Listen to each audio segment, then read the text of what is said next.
am here with Red. Sup? And we're going to be playing some more Assassin's Creed 2. Yes. Let me just get into our live command center here so that I can actually control what we're doing. View live control room. Yes, thank you. I mean, it's got to be up there somewhere. Oh, yeah, it does. That's probably the email saying, now live on your channel. Thank you. Thank you, YouTube. Appreciate.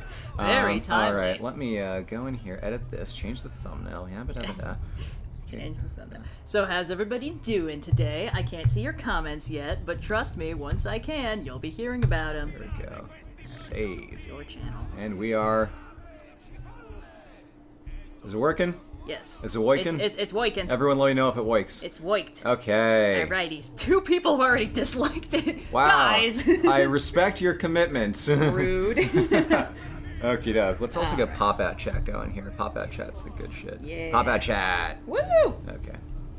Cool. So, we are here. It is myself and Red. Sure. We're going to be playing some Assassin's Creed 2. Last time, our family got. Yeah. And this time we are about to get the getters and beat the shit out of the people responsible as soon as we find out how to not get killed by everyone else in the city of Florence. Yes, I caught the last bit of the last so- stream just in time to watch your idyllic family get super murdered. Yeah. Which was pretty unfortunate. Although, not gonna lie, I've noticed a bit of a trend in recent storytelling. I like to call it beautiful dad too good for this sinful world. Yeah. You may have noticed it in many recent movies. They'll introduce a dad, and the dad will be like the most stern yet gentle and understanding authority figure. And then he's gonna get super murked. And you're going to be real bummed about it for the rest of the story. Yeah. They do it in record time in Jupiter Ascending. The main character never even meets him, but like we see him and he's like got a telescope and he's like, the sky is full of tiny miracles. And then the next time we see him, he gets super shot during a home invasion. Oh, wow. It's like, no, not the beautiful dad, too good for this sinful world, too pure. Who could have seen this coming? So... That's okay. And then they did it in Dune the movie. That's not a spoiler, it's in the book, and the book is over 50 years old, so none of you can be mad at me. People still will, though. That's fine. Yeah. I revel in their hate. Anyway, yeah, no, it was great. They actually made him more too good for this sinful world than he is in the book.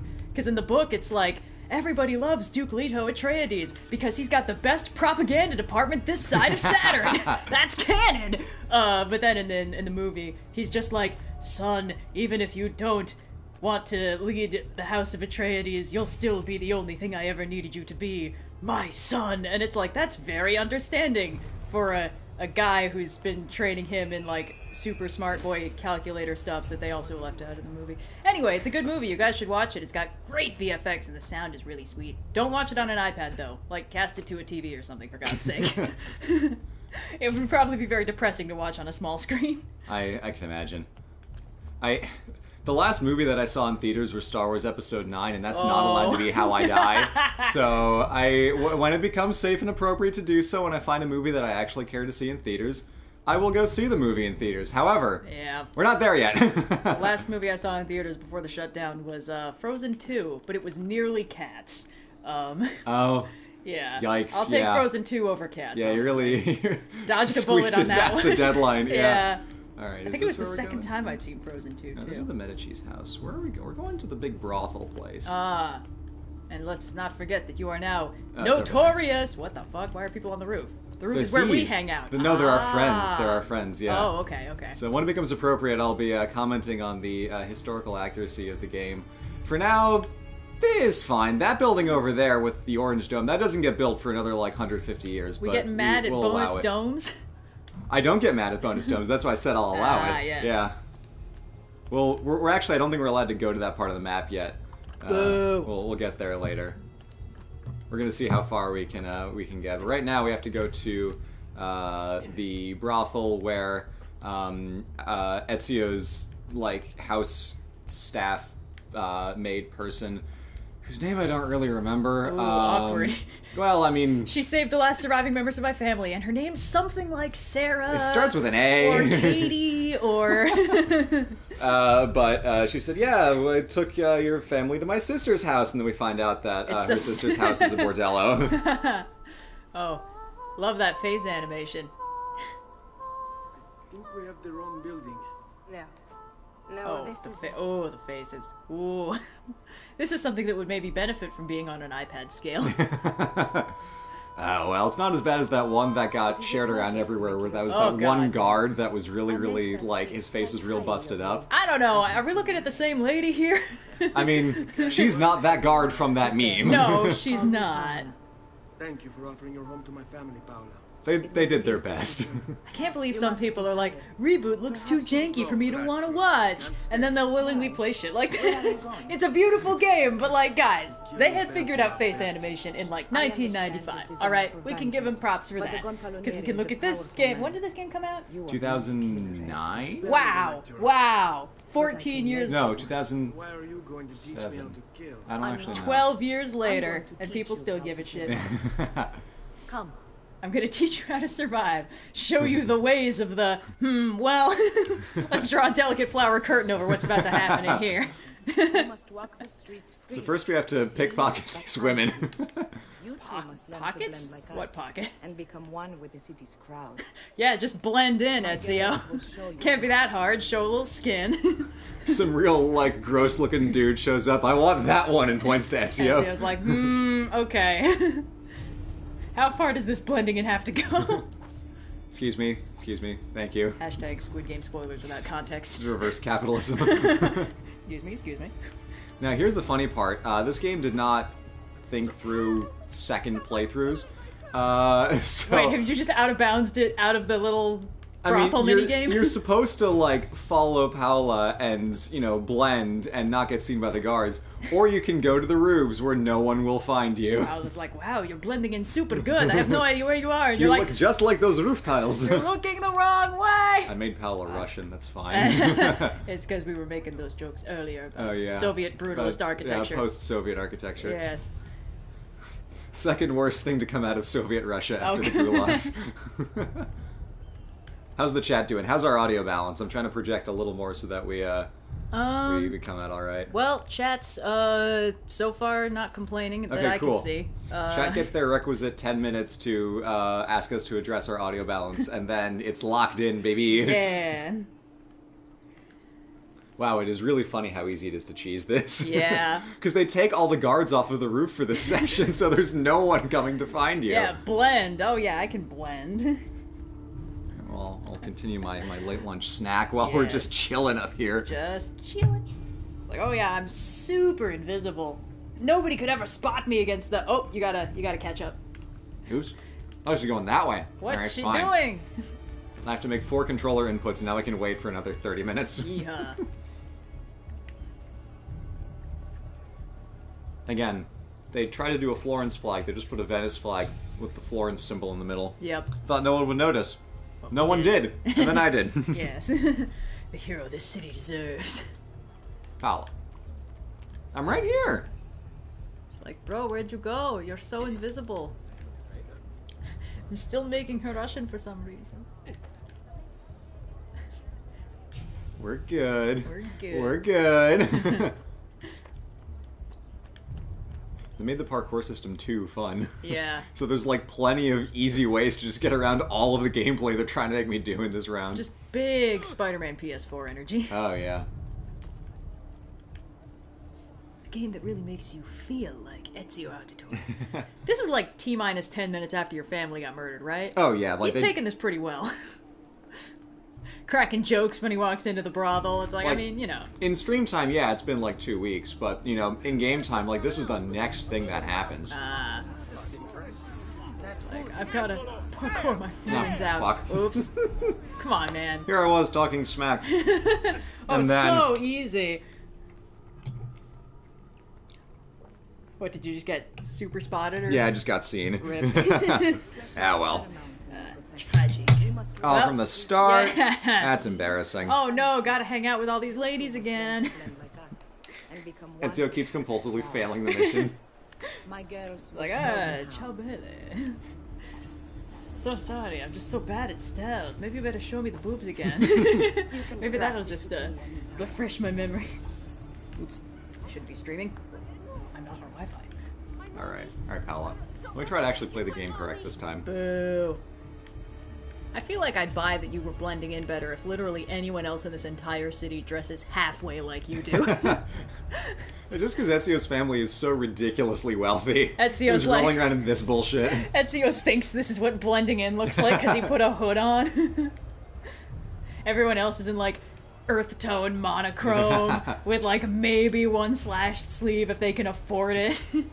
Ezio time warps 400 years in the future and has Armani handbags. That was a stream highlight from our friend Yellow. Ludo History was doing a stream of the Discovery Tour of Assassin's Creed Valhalla, talking about how, you know, Scandinavian culture, like many medieval cultures, was a highly ostentatious culture where you showed your wealth through, like, visible things on your person at any given time, like brooches and stuff like that. So I was like, oh, Vikings would have loved designer handbags. And he was like, yes, they would have, Blue. They would have killed for them. In fact, they did. Like, what do you mean I'm not hiding? It's not even Prada. If it was Versace, then maybe yes, but... No, you don't understand. This one is a knockoff handbag. Oh, mio caro, these are not real Ray-Bans. Anyone who knows anything would know that I wouldn't be caught dead in this. It's like, okay, alright, cool. Up, careful. A gentle jog might be enough to get you murked. No one in Renaissance Florence does cardio. No. Turns out the assassin robes are just very high-effort athleisure. Well, that's what they had to do when they were doing those parkour videos, right? Like, there were those, like, when this game came out, early days of YouTube, some people would make parkour videos dressed up like Ezio, but they would have to make, like, special versions of the outfit out of, like, super stretch materials. Yep. Yeah, because to do parkour, you really need freedom of movement. Yeah. And good ankle support, and this outfit does not have either of those things. Oh, the boots are pretty sturdy. That doesn't mean they have good ankle support. Okay. If they're soft leather, So, like, the best ankle support are, like, the hiking boots where you can't move your ankle. Ah, yes. Yeah. Alright. And we're back. Yeah. Ben. Good news, ladies. Now that you've learned to blend, I'll show you how to use it for more than just moving Whoa, around. is that going to be PG or? Let's teach you how Oh, thank goodness. Just If PG robbery. stands for pickpocketing girls, then I God. guess. You mustn't linger. Once again, what pockets? Well, there was a garment called a pock, which was a little purse that you would tie around to the side of your side of your hip or your leg, and then there were smaller versions, pockets, which were sewn into the garments themselves. I don't know if that's an Italian thing or if that was French or earlier or later, but I know that the pock existed. Perfect. My favorite I need to steal from other people. semi-historical trope is that they'd have these ladies in, like, any kind of historical setting with a corset be like, I hid this thing I needed down my boobs, where no one would find it. I'm bleeding. That was a knife. Well, it's more like, oh, look at this antidote, or, you know, whatever. It's one of my favorite... What? Come on, man. What's happening? I'm waiting for him to beat me up. Oh. Whoa! That's How what is you this get not for drawing getting mad at attention? stealing at me. Getting mad at me for stealing. There we go. The right words. The words were there. Slightly wrong Whether or order. not they were in the correct order is can for go artistic now, girls. interpretation. You could go... Oh god, the faces! Ah! Cute. So innocent. He's just robbed Now 5 that people. You have learned how to approach the enemy, we need to find you a suitable weapon. Well, Red, what would the world come to if everyone who did a little crime went to jail? Hey. You can quote leverage when you've seen leverage, bro. How did you get them? Wait, your dad had a knife? Yeah, he was an By assassin. using Oh, the you're... same skills Oh, I've just then he kind of went out like a punk. Not exactly in working condition. I Well, he assume got you're familiar captured in with his own home when he didn't have any of his stuff with him. See, Oh yeah, in my own home where I'm definitely the most He's far defenseless. more than that. Bring him the pieces. I mean, You'll see. yeah, objectively, Giovanni did kind of go out like a punk, but like, before Like, go, oh, I didn't do my worst case stretches. scenario. Of Oh, I course. wasn't ready. why have you Oh, I said it, please. I just ate the sandwich 10 minutes ago. We'll need 20 more minutes before we can fight. I too know betrayal. I too know betrayal. We gonna get elaboration on that? Just No, she just showed her wrist and it was like burned or something. Or other. Oh no! I was baking muffins and I got my wrist too close to the pan. Lost the whole batch of muffins. The caramel betrayed me. All right, are we going to Da Vinci's? We're going to Da Vinci's. Yeah. Let's go. Okay. Now we entered the part of the game where I spend maybe a little too much time attempting to get where we're going, insisting that we not use the minimap. This is doable when we're in Florence. It's kind of doable when we're in Venice. It's not really doable anywhere else, because I don't know the rest of the game that well. I mean, San Gimignano's small and Forlì sucks, so maybe it's not actually that bad. Rome, however, Roman Brotherhood, that was my first taste of like, oh, they made this game world way too big. I mean, it's one game world. That's, you know, how many cities could he have in it? 2? Oh. There's 2 that matter, and then, wait, what? You're reaching the edge of the map, it looks like. Oh, it's because here, we're gonna see how this works. Oh, yeah? We're reaching the edge of the map this way, but if we go around, then we can keep going. That's super not confusing and kind of stupid. Ezio doesn't have the appropriate hall pass. No. Desynchronized. Ezio didn't take that many bathroom breaks.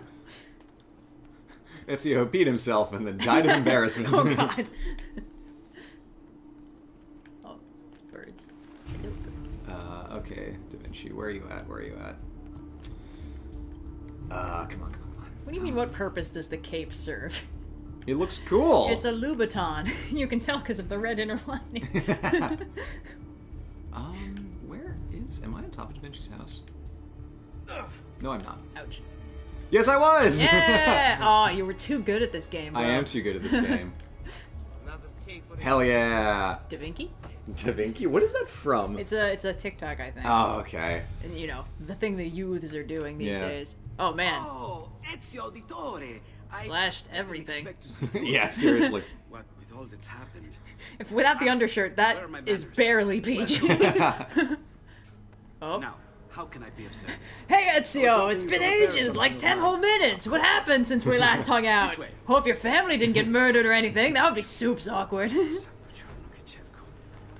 You know, I was like, oh yeah, my shirt. No, that's not a design choice. I met a very angry dog on my way over here. Fascinating. I don't know, Ezio. Despite Yellow its is in age, chat. Hello. its Hey-o. advanced. I've never Da Vinci seen was a Vine? No, it wasn't. I would have known. there's not much I've watched so many Vine compilations and preps for the Divine videos. I'd know if Da Vinci Wait, was a wait. Vine. Don't you try to fool me. Oh, I love the texture stretching out. Yeah, you can tell the shortcuts. Beautiful. It's like, the funny thing is, like, I use some of those tricks when I'm making videos. It may very well what? Please, sit. Leonardo, Shh. Ah, Leonardo da Vinci, ADHD mood. If we transpose the letters and then select every third... Sit still and wait while I do things. Yeah, sit down. Oh god, There. personal space. It's finished. What's finished? Oh god, oh I god. managed to decode that parchment. Oh, they tried so hard. Face. Exactly what I to do. mean, Now all that's left is to remove your ring finger. the fuck? I'm sorry, but this is how it must be done. The blade is designed to This is a ensure game the one thing, commitment right? of whoever Yeah. Yeah. Yeah, Altair's Altair's the missing one a with ring the... finger. And Ezio's like, what the fuck? Do it quickly. Or you could just not... I was only having fun, Ezio. Though the blade Jesus. once required a sacrifice, it's been Thanks, Da modified. Vinci. Great joke. Although honestly, props to Ezio for being like, fine, just get it over with. There's one Yes, the blade was not aligned with the Do you thing in have that other cutscene. That's fine. reasons? There's one I'm funny sorry. thing that I saw I made the online, one. which is Listen, part of this whatever cutscene is happened pre-rendered to and one part of it is please, rendered real bring it to time. me. So You have my someone word. was wearing an Thank you for Altair fixing outfit in the this. main game. For the first half of this cutscene, it shows Ezio as he is. But then halfway through the cutscene transitions to being rendered real time. So the thing of like when Leonardo puts the like knife down, it switches to being real time rendered. So it puts Ezio back in the Altair costume. So the joke is Ezio gets so scared he regresses 7 generations. Ezio's soul leaves his body and de-ages 400 years. Yeah. An enemy of the city. What? Consorting? He just showed up 5 minutes ago. We haven't even gotten there yet, bro. You saw or spoke with Ezio Auditore. Who? Non fare. Who? Oh, fuck yeah, Da You know Vinci. you were close with the family. I genuinely believe that Da Vinci's like 50-50 odds he knows what's up. 50% he genuinely doesn't remember Ezio's last name. What about now? Bro, I need my kidneys. Whoa, we're just cutting away? You're gonna leave your bro like that? Enough yet? Yeet. Yeah. Oh my god. That blade traveled through. Yeah, that blade is longer than it looks on your... That armor did nothing. It's a reverse TARDIS blade. Thanks, Ezio. Love it when you kill men in front of me. What? What of the body? I'm so desensitized to murder these days. It's no big. The city gives them to me for research. Yeah, and actually though, yeah, it implies that they Dispose of the body with your bro. that Leonardo was doing illegal dead body research. Oh, wait, I actually knew about that. Because, Yeah. like, you know, artists are like, I want to know. Oh my god, you're just carrying a fucking corpse through a crowded city street. He is sleeping. It's that Da Vinci boy again. Let's all pretend not to notice. Also, let's take a look and see what we got here. We've got the same map of Imola over there.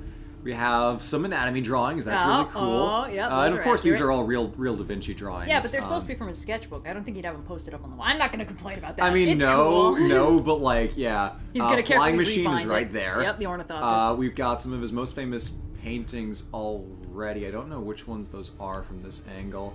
And then this is a very spacious indoor space. I do not think people would have been able to afford this, especially not on Da Vinci's salary. Yeah. Famously underpaid his entire life. You're going to stop bridal carrying the dead body anytime soon? No, I'm taking a look at your space. He's sleeping. Can I climb on this? Come on, man. No. No. Don't be rude. Da Vinci's watching. This way, bro. Bro, are you good? Like, just drop the dead body in my corner. Don't be weird about it. Thank you, Leonardo. Like it never happened. Wait, is the body actually gone? Oh, no, No. he's just lying there. Like it never happened. It's still Yeah. there, Da Vinci. Shush. Object permanence. Yeah, but that was the cool thing, is in the University of Padua, the city was, it had a contract, not a contract, but it had a deal with the university that they got 2 corpses a year to dissect for the medical students. So they built this whole operation theater that like 200 plus people could cram in there to see like the whole thing. I've been there; it's super cool.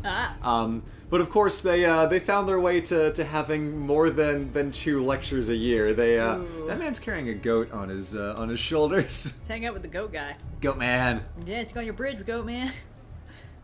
Now let's see. If I pickpocket him, do I steal from the man or the goat? Please take the goat. 15 florins from the goat. That goat's Oh, loaded. bro. Can we get armor? Spalders? No. We're not getting the armor. The armor sucks. Alright, where the hell are we actually going right now? Yeah, what's happening? We have to go... Oh, back up to the place. Okay, cool. Back The to place with the thing, right. back to the brothel. Yay! Just gonna eat me this pirouette cookie. Like a mob boss chomping a Now, cigar. let's get elevated to see where on Earth North is. Because I don't know Come from on, right man. here. Look at the stars. Okay, it's that way. Alright, thank you everybody for the various generous super chat donations. We appreciate it. Also, speaking of stuff, Pages? we have Okay. just put out our most recent round of enamel pins. So we've got the Dionysus. It's a single pin, not a pack this time. Dionysus and some cool stickers available for you in our crowd-made shop. Links might even be on this very video. It should be in YouTube shelf. So take a look. Or you can check out our community tab where we posted a link about it not yesterday afternoon. No, we posted about it on Friday. It's Yep. Monday. Oh, Jesus. God, it is. I need to tweet more about that. I've had too much wedding stuff going on. But yeah, we'll tweet about the pins again later. But they're good pins. If you want to support the channel, it's a fun way to do so, and you get cool pins out of the deal. They also make wonderful gifts. And just as a general PSA, like, global shipping is, like, so fucked. So if you're doing Christmas shopping, like, get on that now, or it will not get here in time. Yeah, global supply lines and all that hot Yeah. nonsense. There's one of the Everything's symbols. connected in a great does it circle of mean? life. It must be there for a reason. No, it's the modern day. Closer look. Let me ignore it. Let me go in the door! Try using Who's eagle yelling at vision. you? Sean from Who's Out Sean? of the Abyss. Oh, Sean's the best character in the series. He's an angry British man who is in charge of basically writing all the database entries and guiding the player characters through the Animus. So when, like, poor dumbass Desmond is trying to figure out what's going on, Sean is like, okay, you're in the Renaissance, here's the deal, here's how you get through this so you don't wildly desync. Off you go. You were gone for quite a while. Leonardo likes No, ma'am. to talk. I was just helping Leonardo That he dispose of a does. body But that I I trust killed. you did more than talk. You did Leonardo more loves than pillow talk. Hey, man, Leonardo's No, I just didn't a press good... the button in I've time. given you the Ah. sword. Leonardo's just a good friend, man. Leonardo's Yeah. given you the blade. All that remains is the deed. Where Oh, can the I clipping find issues. Roberto? Oh. According to Oh, my girls, boy. we'll be attending an Oh, event baby. tonight Look at for them the hands. Christmas. It will be held at the Santa Croce cloister. Watch over my mother and sister while I'm away. My mother Of and sister, course, who I Ed. haven't seen since As if the they were my incident. own. I'm sure they're fine.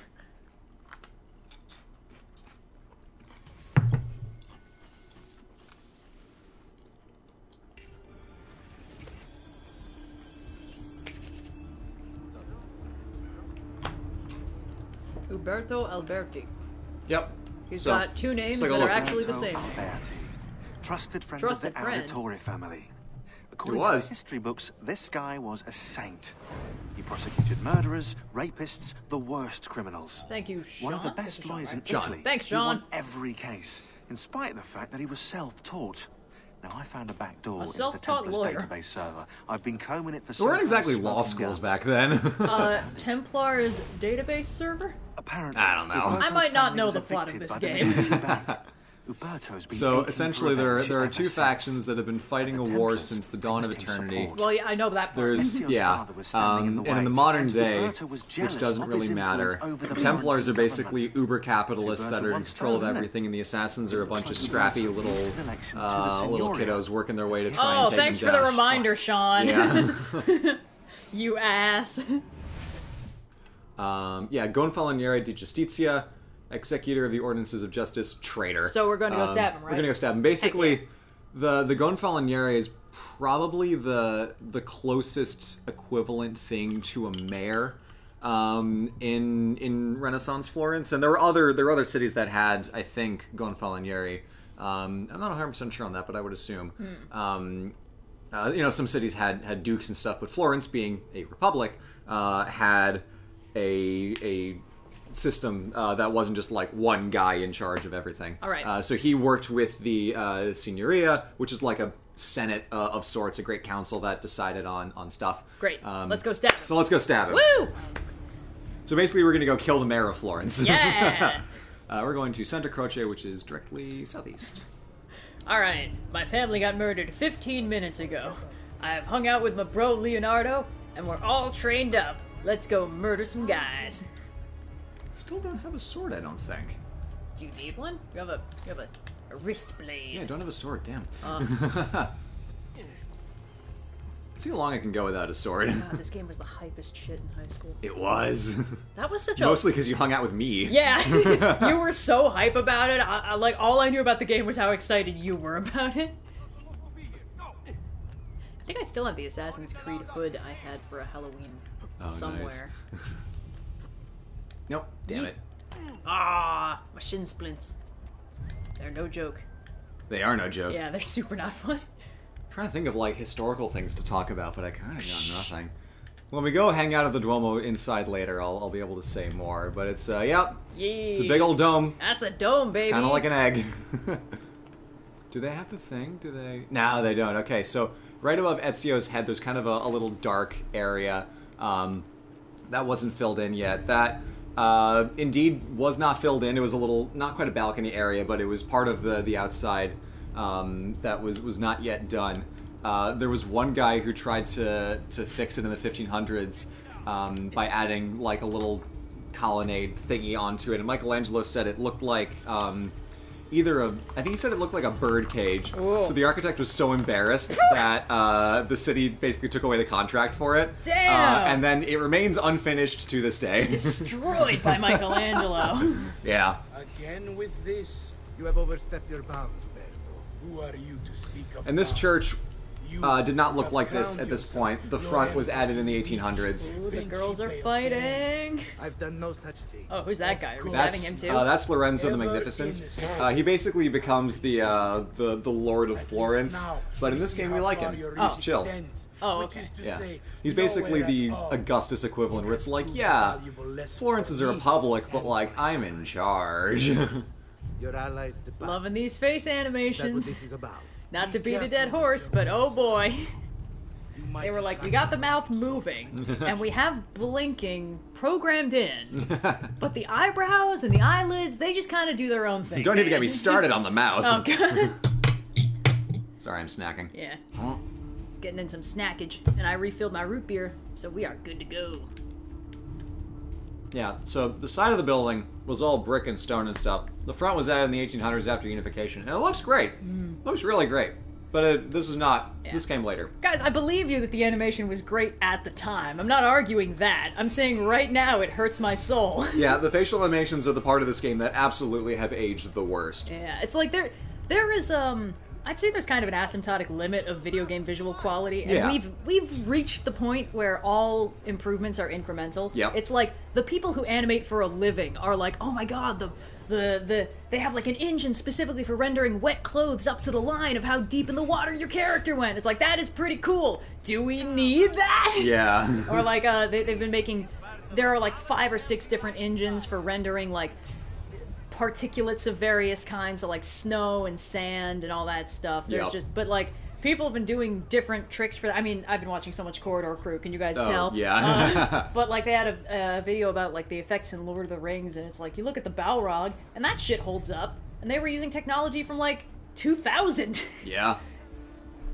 And that it was a completely different way of rendering fire and smoke than we have now. They just attached like actual footage of fire and smoke to particles that they were animating with like a particle system, and now you would just render the So they entire basically thing. just used like a clipping mask? Not a clipping mask. It's more like they would have essentially the model, and there would be particles on the model, and to each particle they would attach footage of actual smoke and fire. So as the Balrog moved, the smoke and fire would render along with it. Yeah. Yeah. Oh, that's really cool. Whereas now you would just do a fluid sim for smoke and fire. Yeah. And there are like 7 or 8 different things that can do that. And it's like, they're all incredibly cool, and they are so good for certain kinds of things. But like, it's a video game, you know? Like, Yeah. the prettier you make it look, the weirder it's gonna be when it inevitably fucks up somehow. Yeah. This is actually, this is cool. On the edge of Santa Croce is this little building right here, the Patsy Chapel, which was designed by Brunelleschi, who did that one, the big dome. So this is one of the few remnants of the Patsy that still exist in Florence after they got uber exiled and completely destroyed into nothingness. Also, Santa Croce is where almost every important Italian, or at least every important Florentine is buried. Machiavelli, close. Machiavelli, like half the syllables are the same. The 5th Ninja Turtle. Yeah, Machiavelli is buried somewhere in Santa Croce, but so many people have been that it's like he's somewhere under the floorboards. We don't know where the fuck where. Oh god. Europe is so deeply haunted. Oh yeah, I mean that's what happens when the cities are older than like 20 years. It's like LA was invented in the 1910s. Oh my god. Oh my god. I'll see you ladies later. Wake me up when LA gets out of diapers. To be fair, America is haunted in its own way. Oh yeah.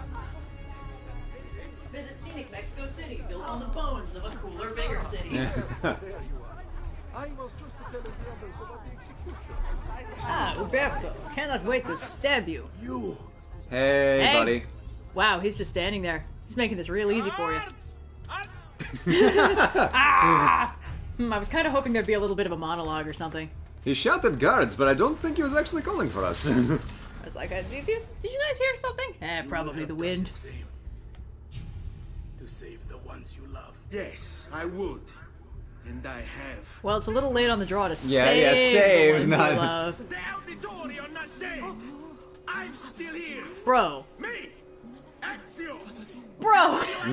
Oh yeah, be subtle, be sneaky, be an assassin. What's up, fuckers? It's me, Ezio Auditore, legal name! Social security number 928! Can I do the counters yet? Oh, okay. Yeah, here we Bro, go. did you just punch that guy? I don't want to tell you how to be an assassin. I'm gonna see if I can do this. You might want to dodge roll the heck out of here. Oh, yeah, you know what? Bro. No, because I forgot you can't Hidden Blade, counter the big weapons. You can do it with the swords, but Right. not with the axes. Well, that guy Darn. axed you right up the booty hole, so Yeah. I'd go and see if Leonardo's gonna patch you up or something.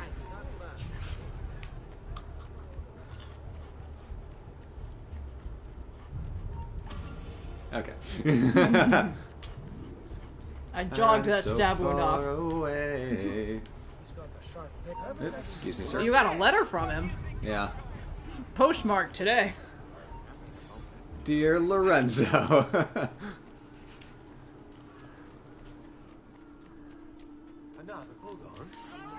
Dear Ezio, by the time you're reading this, I'll be dead because you just stabbed me, you ass. Where the hell am I going? I think I need to go back to Paola. I need to go back to Paola. Yeah, 'cause no one's at my house. Yeah, on account of all the murder. Oh, yeah, that's the trick. If you catch the ledge 5 feet off the ground, you avoid all the falling damage. They knew what they were doing when they were building this game. Oh, yeah. It's just the right amount of cheese. I mean, you know, what really matters is the game is fun. Oh, hello. And it's a good thing you preserved your anonymity. And he's like, about that. It's best I leave Firenze. I think it's best I leave. No, nothing happened. It's just, you know, You're still your wanted Uncle man. Mario. What would you have me do then? I've seen posters all across the district. Oh, the what would you have me do Assassin's Creed meme is older than I thought. Tearing him down will help the city forget your face. And it's a good thing you didn't, like, stand in a very public area and yell at everybody your exact legal name and address. They trade dignity for coin. Their loss would not be mourned. Do any of these things, and you should be free to leave. Reduce your notoriety by removing posters, bribing a herald, or killing people. I love this dumbass game. I've added a program for tracking notoriety. This little meter will Who's help that? you know how far That is you are Rebecca. between She's reports the and incognito. very early 2000s idea of what a tech person looks like. Oh This will no. help you know Alright. you should watch your actions. We talking like It'll also NCIS tell you goth if girl, notoriety or... level is part of No, Ezio's but memory not or that far off. Oh no. They're not as weird about it as they are in NCIS. If it were like mid-2000s, she'd have like an undercut and like a nose piercing. She's At got... least a stripe of hair in a different color. No, not quite. She's Yeah, got... it's a different aesthetic. Yeah. She's got short black hair. I don't think she has a piercing. I probably couldn't even render it. Yeah, it's like, is that like a freckle? We'll just get rid of it. Okay, where am I... Ouch. Where are the posters? I need to tear down the posters of with my name on it. No one will ever suspect a thing. Ezio commissions a famous painter to paint a better wanted poster. They just can't get my nose right. My favorite running gag from Frozen. No, Tangled. Sorry, my mistake. You know how it is with Bonk. Disney movies. Oh, he should have aimed for the hay bile. First rule of jumping. Don't let other people make you jump. You know what this game really needs? What? A paraglider. Well, they get that in the second one. God damn it! You get a paraglider in Assassin's Creed Brotherhood. I It's miss pretty Breath of the cool. Wild. The physics are not as good as in Breath of the Wild, Whee! but it's still decent. Yes, I'm very innocuous. No one suspects a thing. Hey guys, what's happening? Hiya! What's that? A picture of my face? Can't have that. Good evening, citizens. Afternoon? Yeah, you know, at first I liked this game because I thought it was the coolest game ever. I mean, it is. And quite- now Oh, I hello. like this game despite the fact that it is dumb as shit. I still love it. I mean, you know, that's always fun. When I revisit things that I really liked, I'm always like, kind of holding my breath, like, is it gonna... Very graceful. Excuse me, sir. I'm sorry. Fucking log rolling up the stairs because you just elbowed your way through a too thick group of people. If you bump into any two people, it gets you. Incredible. But yeah, you know, there's always that question when you revisit something of like, is it actually good, or was I just in the right headspace at the time to really like it? Yeah. And now it's like, sometimes it's like, all right, it's got problems, but I still thoroughly enjoy it. Yeah. And sometimes it's better than I realized, because it had all these jokes that I didn't get the first time. Oh, yeah. That's the thing with Brotherhood, is in Assassin's Creed Brotherhood, Ezio is an idiot. He's always wrong. The man is basically a blunt instrument for the entire game. Hilarious. Only getting by because other people who are smarter than him are telling him what to do. I'm sorry, who the fuck was even going to be able to see that poster that you just got? That's an interesting question. They're all way too far above eye level. Suspicious.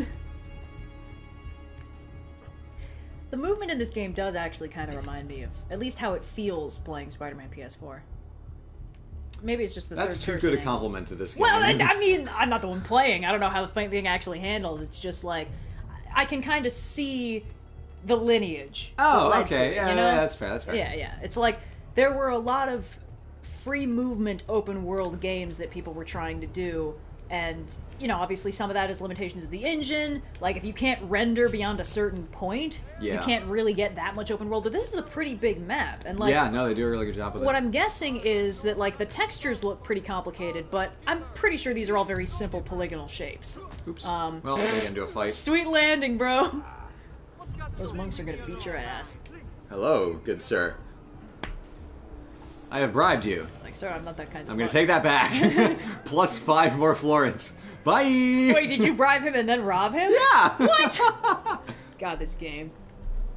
You know, I feel like this game, they could do a remaster where they clean up all the rough edges and they make you take it seriously. Yeah, they could. They didn't do that. They didn't. It's just, I'm remembering how I felt the first time I watched, like, Dragon Ball Kai, when they redid the dub, when everyone... Again? Good God. Oh, God. It's always back to the brothel. Ugh. It's like this game is telling you something. Why is everyone on the internet so horny? But yeah, you know, like when you revisit something that you loved because it was kind of ridiculous, like it had good shit, but also it was fucking stupid. And then you see it again and you take it seriously and you're like, oh, there's like some serious shit in here. That's pretty rad. Yeah. So like the first exposure I had to the Kai dub was just the bit where Frieza goes second form. And of course in the original it's like, that's right, boys, I never transform without a countdown. You're like, oh, he can't be serious. And then, of course, the Kai dub is fucking good and makes you kind of freaked out by Frieza. Because Chris Ayres, R.I.P., was, like, just a fucking really good actor. And he really pulled it together for Frieza. And suddenly, this diminutive little space emperor is actually scary. Yeah. And it completely reframes it. Because the story's exactly the same, but now it hits you harder. Anyway, I feel like they could have done that with this game. I don't mind that they didn't. Yeah, no, it would have been way too much effort, and honestly, the people who they knew were going to buy it anyway. Of course. Unfortunately, there were a lot of easy quality of life improvements they could have made and didn't, like being able to replay missions once you've already done it, which is just such... guys, come on. So that's frustrating, because there are a lot of really cool missions in this game that I love to replay, namely the glider mission, which is great. But, oh well. I actually, when I was doing some of the research to get ready for the streams, I came across an article from when this version of the game came out, the Ezio Collection 2016, like, a very bad remaster of a very good game, which is valid. I'm just watching the face animation really struggle to keep up with this deeply emotional moment. Yeah. Second major emotional scene I've talked over in addition to the opening. The characters are like, oh my god, Father's dead, this is the worst thing ever, and it's like, and I like that the remaster really lets you revisit this. But to do that, I need you to stay focused. I need your hands to stop clipping through my tunic. Good. Will you watch over Mother for me? Will you keep doing what you've been doing so I can keep doing what I've been doing? Thanks. Let's keep the status quo rolling, baby. Then we are ready. I gotta go hang out with my boy Da Vinci. Stay safe, Ezio. Stay vigilant. I suspect the road ahead is yet long. We can get 2 more games out of you, Ezio. I was gonna say, like, I'm suspecting at least another 50 hours of gameplay at minimum. Actually, in this game, no. The story is surprisingly tight. Okay, where are we going? Guys, good dub is not an oxymoron. There are plenty of good dubs out there, because there are a lot of really good actors. It's just always going to be different than the subbed version, because no two performances are ever going to be the same. That's, I think, a good thing. I've actually had an interesting experience. So, I have watched Fullmetal Alchemist Brotherhood like 5 times at this point. It's a very, very good anime. It is, I would say... Not at all. No. I would say it is the best anime I've ever seen overall, in that it is extremely well put together, very tightly paced, the characterization's all really solid, and the dub is quite good. But I recently started watching it subbed, and it's wild because it is the same story with the same characters, but because the performances are different, it feels different. Like, it keeps surprising me, even though nothing is actually a twist.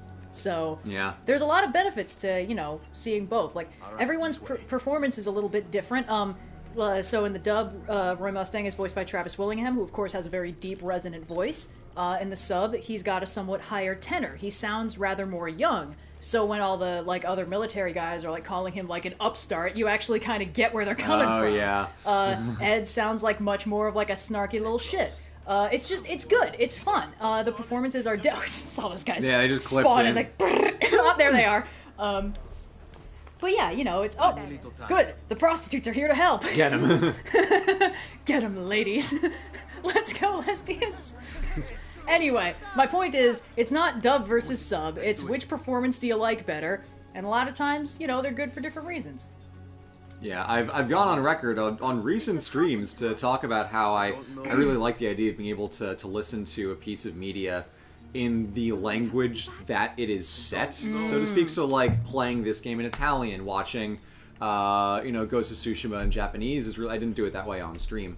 But, like, I think it's really cool that that's there. Yep. Being able to experience those stories in the language that most makes sense for it. Oh, yeah. And that's not like a dubs versus subs thing. Like, just because it was, originally created as, an anime in Japan and thus it was originally done in Japanese, like, that doesn't necessarily mean that's, like, the automatic correct version. For me, it's like a cultural immersion thing. Like, I feel really cool, like, reading the subtitles and hearing the stuff, even if I don't understand the language at all. Oh, yeah. Just, like, being able to kind of, like, feel like I'm staring into this culture more comprehensively than just like everyone speaking British accents. Like, guys, come on. For instance, Fullmetal Alchemist has a character named Alex Louise Armstrong, a name that sounds rather more natural in English than Japanese. But like, it really depends. For instance, a lot of old dubs were very not good.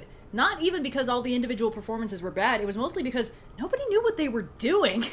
Like, if anyone here has watched Slayers, like the three of you who recognize the reference I put into the Powerhouses trope talk, the dub of that is painful, because it's like, that show's from the 90s, alright? Anime dubbing was the fucking Wild West in the 90s. Crispin Freeman is in that show. He is a good actor. He has consistently been good his whole career, and he's not doing such a good job. Because, like, what are you supposed to do with that, Like, come on. Everyone sounds like they're in a wildly different show, basically, because the direction is hard. Yes, early localization is also buck wild, thanks, Adam. But, like, that's, it really depends. Ezio's fidgeting. Every time I face him forward, he keeps turning around, so it looks like he's just really fidgety. It finally just sank in that my parents just got murdered. Well, my dad just got murdered. And my mom's gone silent protagonist on me. But yeah, there's no categorical, this is objectively better than that. That reminds me, I watched oh no, Greasers. Who the fuck is this? That's Vieri. He's your asshole local neighborhood rival from another family. What do you want, Vieri? When you're a jet all the way. Someone should do an alt fic of West Side Story where they set it in Renaissance Verona. I think that'd be really cool. I think it'd be a really good opportunity for localization. Yeah. Oh, I stole another sword. And we should take She's the Man and hear me out on this one. What the? You just punch your mom? Get him! They didn't have swords yet. Wait, what? Bro, we just started. We just killed two of your guys. I thought you wanted to get hitched, bro. Oh, what the fuck? Is it your boy Da Vinci? No. Aw, that's a shame. Da Vinci with a Gatling crossbow. Yeah, he rolls up with a minigun, like, just something I've been working on, Kill them! Wait, Kill them all! who helped you out? Wait, is that Yuri Lowenthal? I only heard a little... We've got the volume a little bit low. Hold on. Wait, no. I'll just look it up. Okay. Alright, I'm sure chat will tell me if I'm wrong, too. No, ow! Uncle!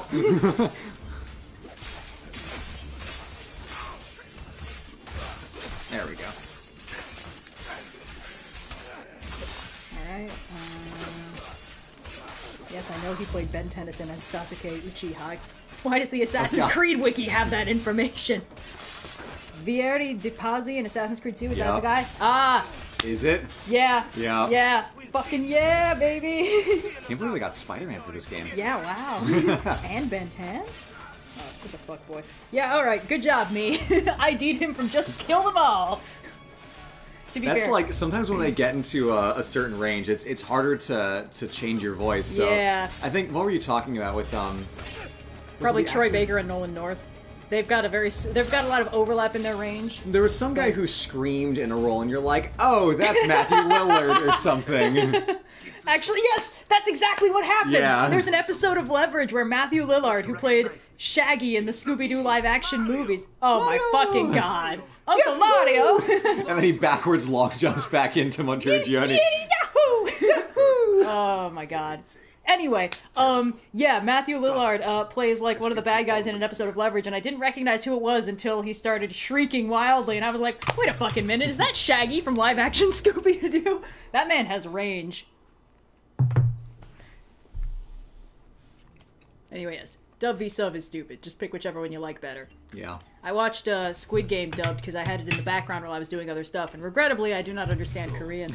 And it was pretty funny because the main guy's performance was pretty solid. Most of the main people's performances was solid. And then there was one guy who sounded like a straight-up Muppet. It was just very jarring. It's like, and he had a lot of interactions with the guy dubbed by the voice of Hanzo from Overwatch. Oh, wow. Who's a good voice actor doing his best, so like, it sounded... Yeah, you've got this guy, really scary deep voice guy, and then the guy's like, but boss, if I'm the one who goes across the glass bridge, maybe I'll die. It's like, bro, come on, man, you're out of your league.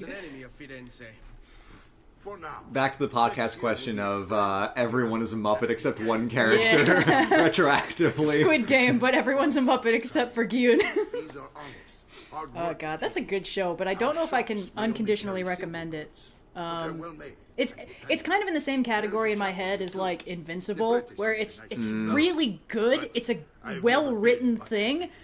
It's painful to watch, and I don't know if I can unconditionally recommend it because it's such a bad time a lot of the time. Memes that came out of Invincible were fantastic, though. Yeah, that was real wild. strong meme game in that show. I mean, just so many of those. I mean, Think Mark had a pretty short lifespan, but like, I still see that's the great part. You don't? Oh yeah. Yeah. I wish I could do something about it, but I just don't have the time or money to fix things up. What do you mean, Uncle Mario? You don't have the coins? Here we are. You see, Ezio, my princess was in another castle. What do you think? Yes, some internet twink calculated that I'd never be able to retire, so... I have a shining again. So I had jumped on his head and killed him. Yes. You should go and outfit yourself. Your father learned that one from me. I love he's like, now that you've had the tour, go outfit yourself. He's like, now that you're in my city, go get some nice boots. Yes. You poorly dressed idiota. I came here to escape Firenze. You think you can walk around in those? Have I seen The Lighthouse? Do I seem like the kind of person who would willingly watch The Lighthouse? What work? My father was a banker. Wait, he did not tell you? Oh wait, it's a twist that your dad was an assassin? What you're talking about? Barely. It's a twist in like Go and fetch the gear in the same way that like They Die is a twist. Oh, where it's I like, see. yeah, like when you boot up the game, you don't know.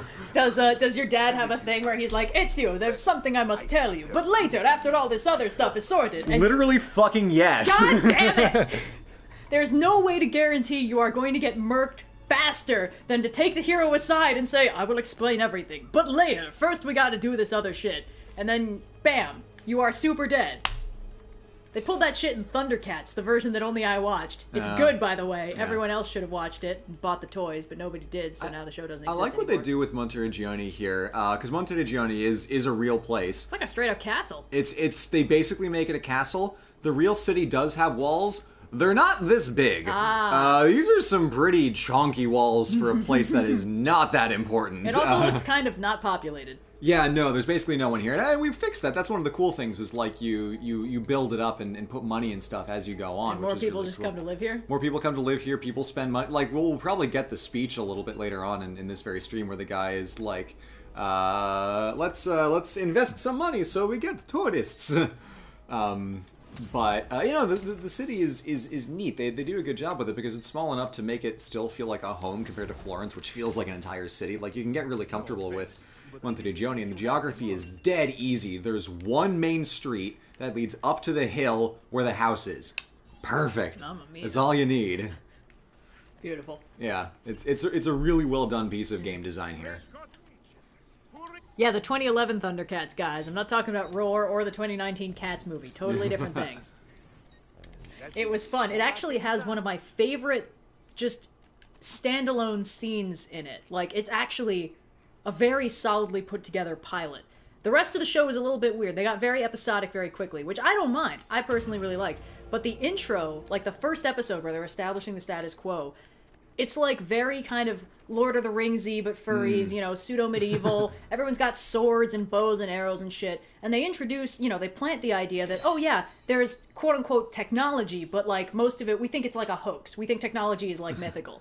And the main character, Lion-O, played by... Bunch of fucking electricity truthers out here. Basically, Lion-O, played by Will Friedle, is like, I think technology's real, and I'm kind of a nerd, and I like studying it. And Tigra, played by Matt Mercer, is like, psh, you're such a nerd, and I should have been the true king. It's a very Lancery situation. Yeah. I used it as an example for a reason. But anyway, they kind of established that the tech level is very pseudo-medieval.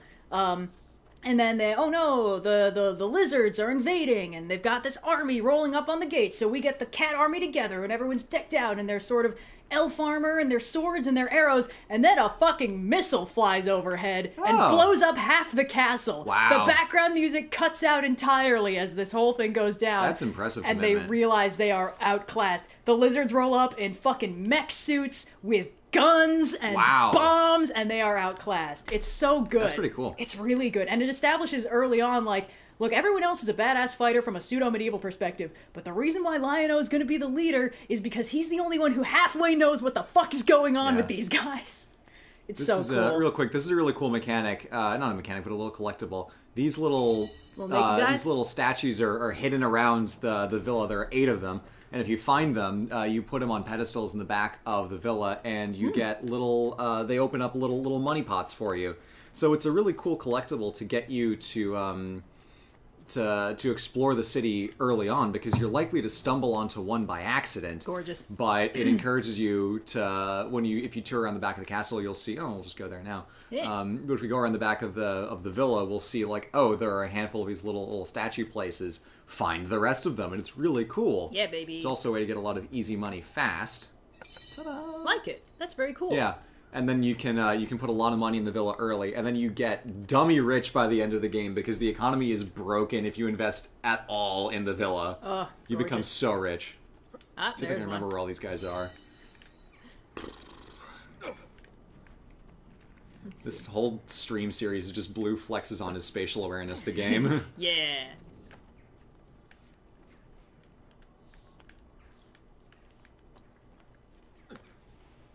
One over there. Oh, there's a chest over there. Hey. I'll take that.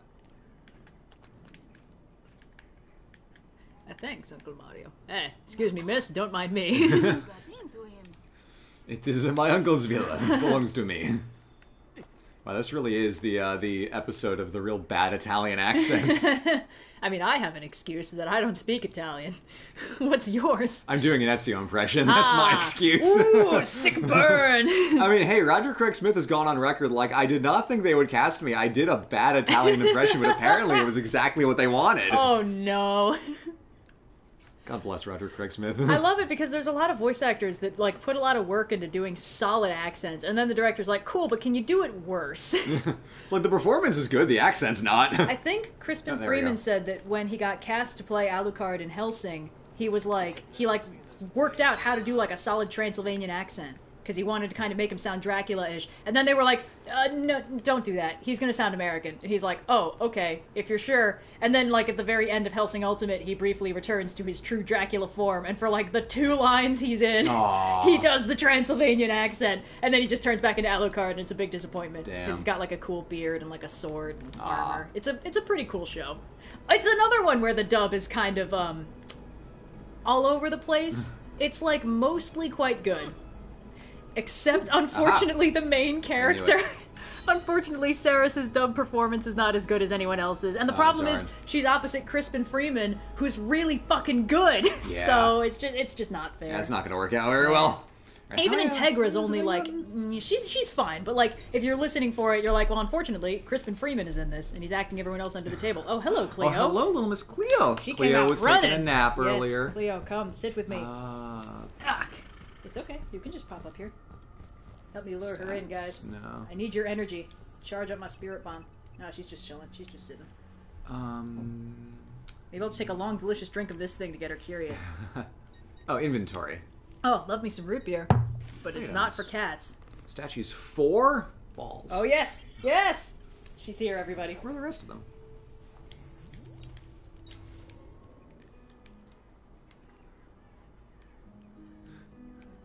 Speak, Siren. Sorry, I was taking a picture so I could post it on Twitter Yeah, so you- that everyone you knows what tweet they're it out. missing.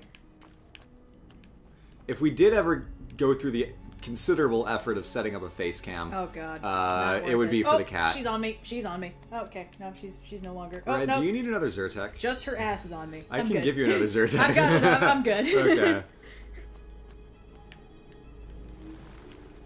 Okay, that's not. What's happening? This is why two-person channels are great. You get bullshit like this. Yeehaw. Boop. Alright, let me just add the pic. Oh, What? see some cat emotes in chat. Yes, Lovely. good. Let's see, how are we doing here? Picture good? Nothing like. Yeah. Nobody's yeah, like, hey. SSN is in chat. I think we're good. It's a good thing I leave my passport open on the dining room table. Alright, sweet Cleo. Alright, I'm gonna be sitting a little farther away from the mic because Cleo's got her butt fully on me and I'm not one to deny my destiny.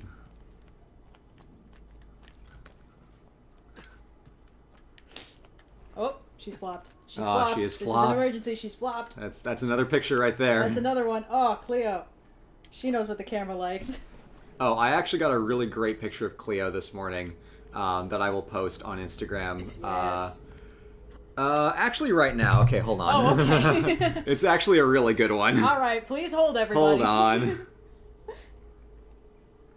I took it like first thing in the morning. I was extraordinarily sleepy. Oh, she's full of beans. Or bees. She's full of bees. She's probably also full of beans. Is everyone having a good time on this stream?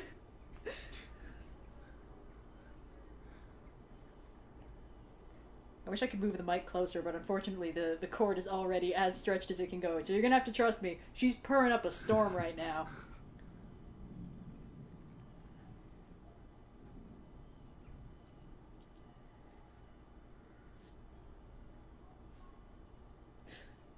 Aw, she's so cute. Oh. I don't know what kitty machinations are going on in that head of hers, but she just Okay. got up and walked away. Cool. I just posted a picture. Go to our Instagram, overly.sarcastic.productions. Yes. I'm not going to post a picture of cat booty. Okay. She's, don't worry guys, she's just licking plastic. She loves plastic. There's like a snack in a plastic bag. She can't get to the snack, but she's nomming on that plastic. She is trying. It's not like it's not a Twinkie. It's like a Twinkie. It's from the Sakura Co box. Ah, good. So if you like Japanese snacks, Sakura's good. And if you're in the market for new jeans. Oh, goddamn. They haven't even seen that episode of the podcast yet. They won't get it. They'll get there. It's not like this is the first time I've made that joke. I mean, yeah, but it came back with a vengeance on this most recent podcast. That's true.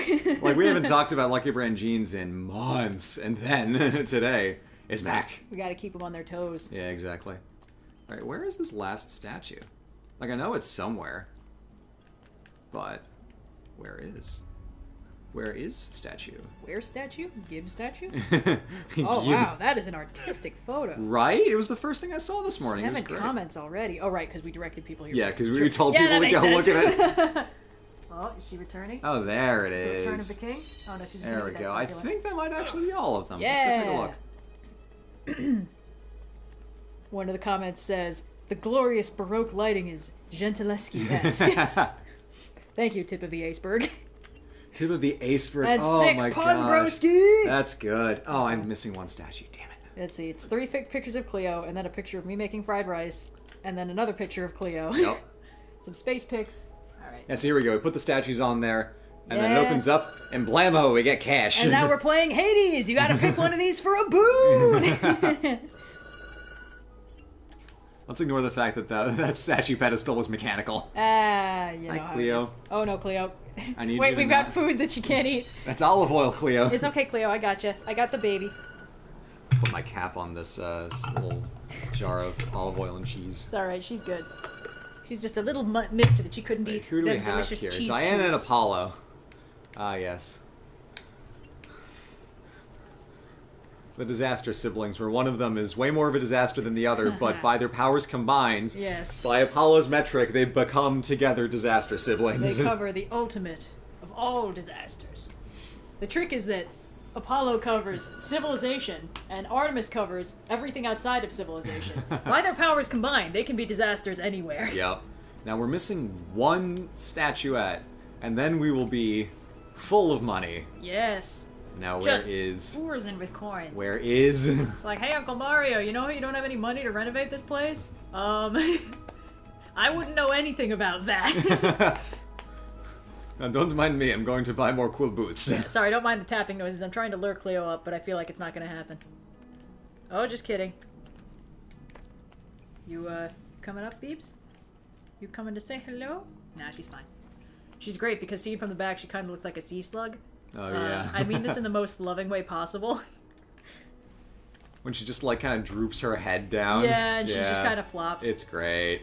And also, every once in a while, she will just lick my pants. I'm not really sure what's up with that.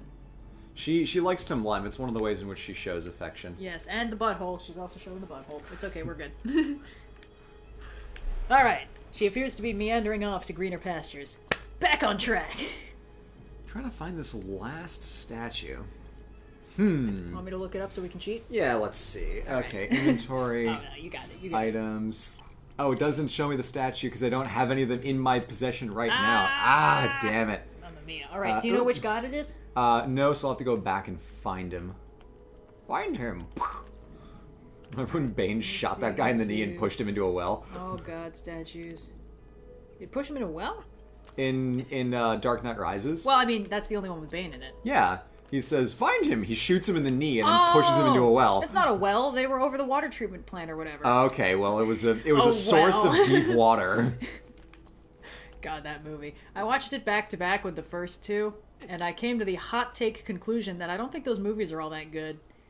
I'm very excited for the new Batman movie. Yeah. I think the new Batman movie is going to be what everyone remembers the Nolan Batman movies as being Neptune. Ah. Neptune. We need Two Neptune. brothers. Okay, yeah. Two lovers, forbidden from one another. Oh, it's in a weird place. Neptune. Yeah.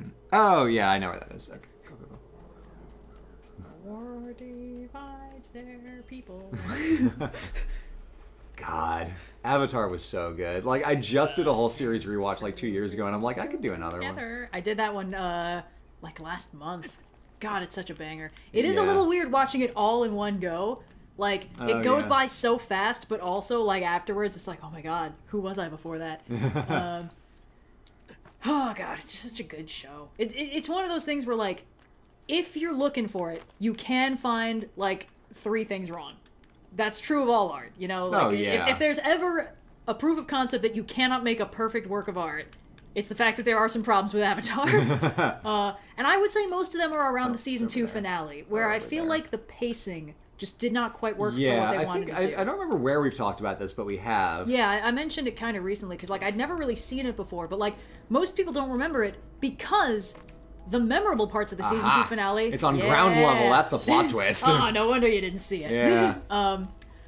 But yeah, essentially, the season 2 finale, the finale is good. The build-up to the finale is a little shaky. That's where you got the guru introducing the concept that the Avatar's... Yeah, it's like, he brings up, oh, Aang, you must give up on... Also, the whole accent and the whole deal with the guru is also issues. Super weird. But the point is, like, even what he's saying in plot of, like, oh, you must let go of your loved ones. It's like, what, 3 chakras ago, that was a good thing. And it's like, yes, Aang, you are correct. And he's not explaining well enough why you should do that. And, I mean, they're really just pulling an Empire Strikes Back, but, like, it didn't really work so hot in Empire Strikes Back either. And in Empire Strikes Back, like, it wasn't, you must let go of your loved ones. It was more like, you must complete your training. And Luke's like, no, but my loved ones are in trouble right now. I gotta go help them. And it's like, yeah, that makes sense. Be a scrub? You must not. Bitch, get back here, you should. And it's, you know, it's just... Just thinking of the Game Grumps Yoda. Hey, Dad, what kind of car do I drive? A Toyota. But yeah, it's good. It's just like the build up to the finale, because the finale, solid gold. You got Zuko. Maria's like, I don't want to, or Claudia's like, I don't want to be here. Ezio's like, I know, and they leave. Awkward. Yeah, you know, the finale itself. Little mini town. Oh, that's so fun. You got the you've got Azula straight up killing Aang for like 3 minutes. That's pretty wild. You got Zuko's face heel turn. And you got Iroh giving himself up and looking disappointed in Zuko. Hey, Cleo, you wanna... Oh, no. No. Cleo, maybe don't stand by the microphone input wire. Oh, yeah. All right, guys, we got it. It's all good. She's chill. Everything's little chill. miss. Anyway, it's just the pacing. Oh, right, and the subplot with Jet that nobody remembers. Because like that's right. That's the thing. It's not good, so people don't remember it. You know, like it's like, oh, we just brought back Jet, and suddenly he's been brainwashed. And I think the part where I mostly noticed, like, that's not so hot, is when he's like brainwashed and fighting Aang, and Aang's like, Jet, we're your friends. Try to remember. It's like, are you friends? The last time you hung out, he made you destroy a town. And like, it would have killed people if Sokka hadn't been slightly smarter than everyone else. I mean, like, I get that you like him. Anyway, good show, but yeah, oh, and there's a good Sideways video about it, about the musical themes. Oh yeah, that is a good one. Yeah. He's like, there kind of are none, but they still make it work. Yeah, with Aang's theme essentially being the opener, and then Zuko's theme coming together as the fucking ending theme. A to Z, baby! So good. I love that counter where you just kick them in the balls.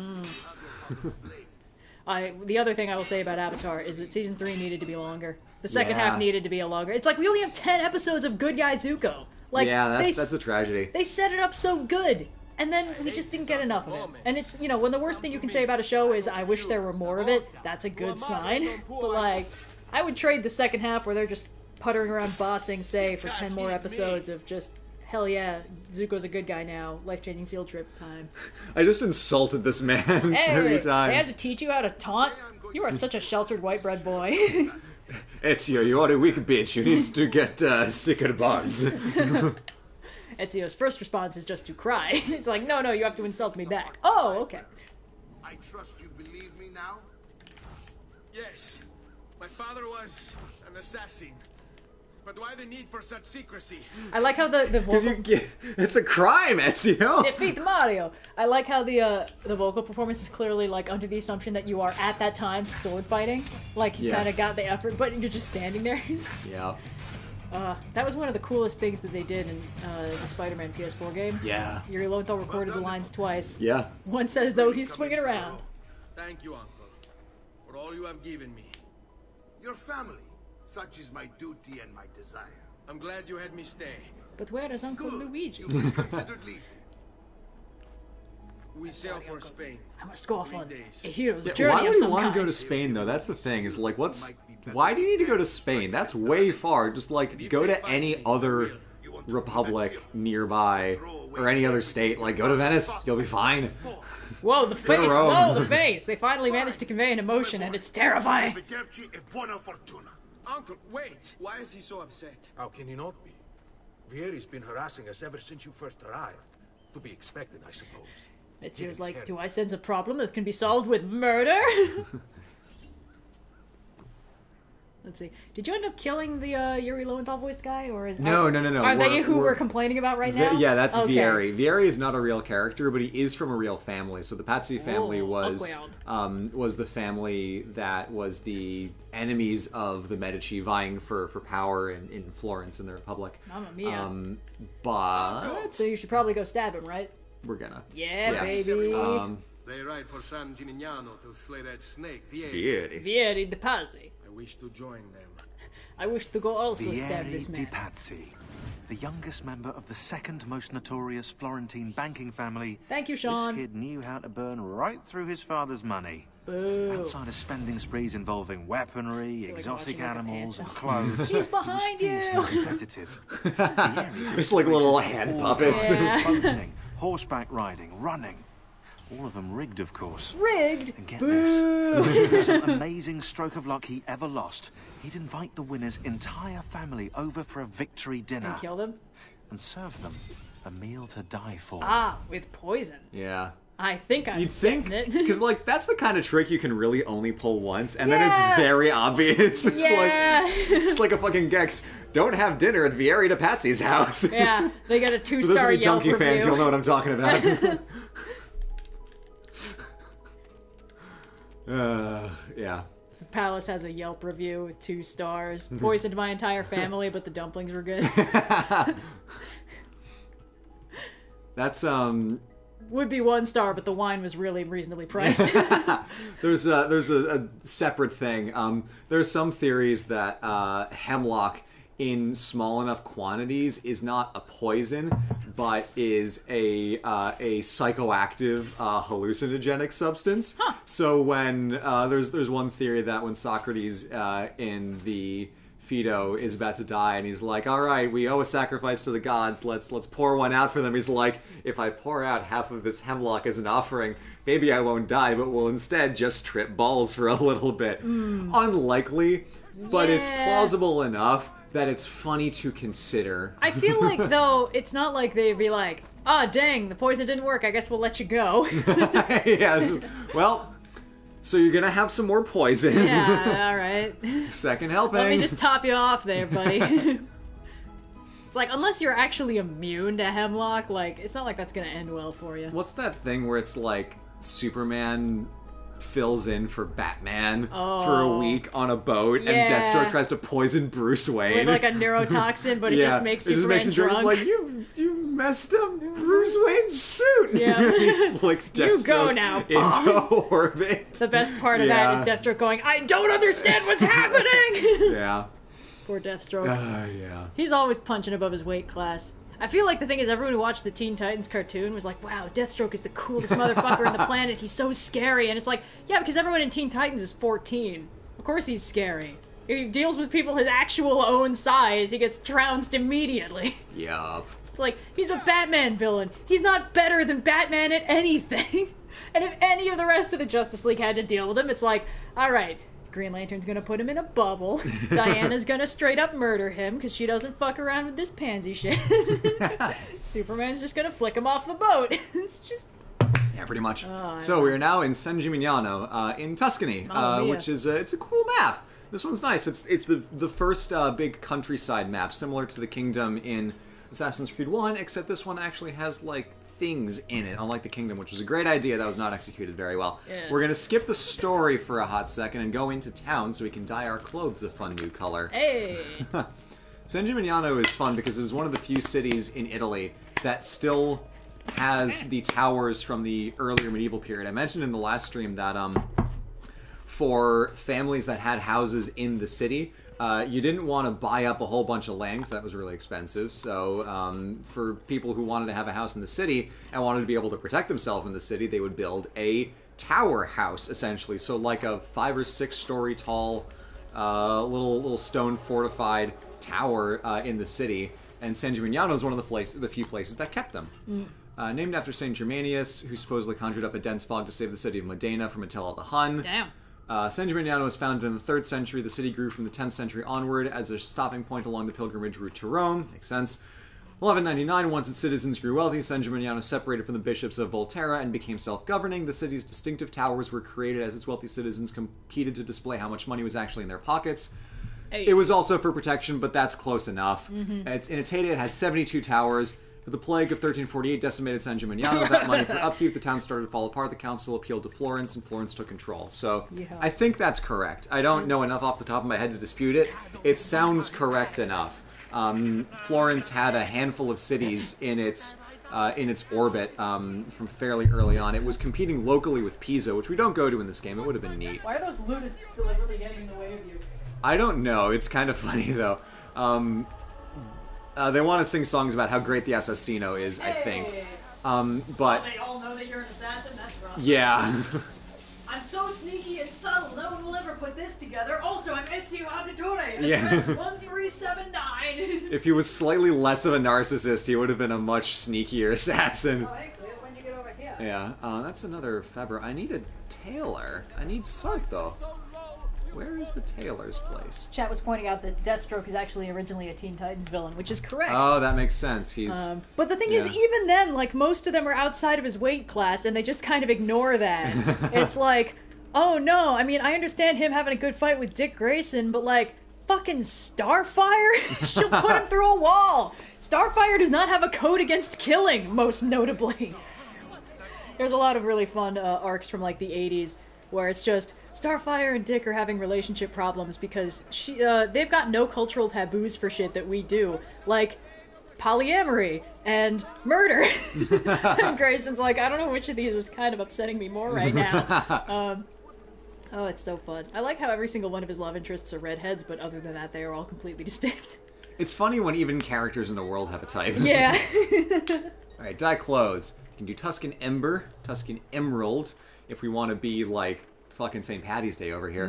Tuscan Copper, Tuscan Ochre, and Bonus Skin, which is just like... goth. Yeah, goth mode. I don't know, like Red, goth what are you mode. feeling? You want to go goth mode? I can't believe they don't have a single blue option.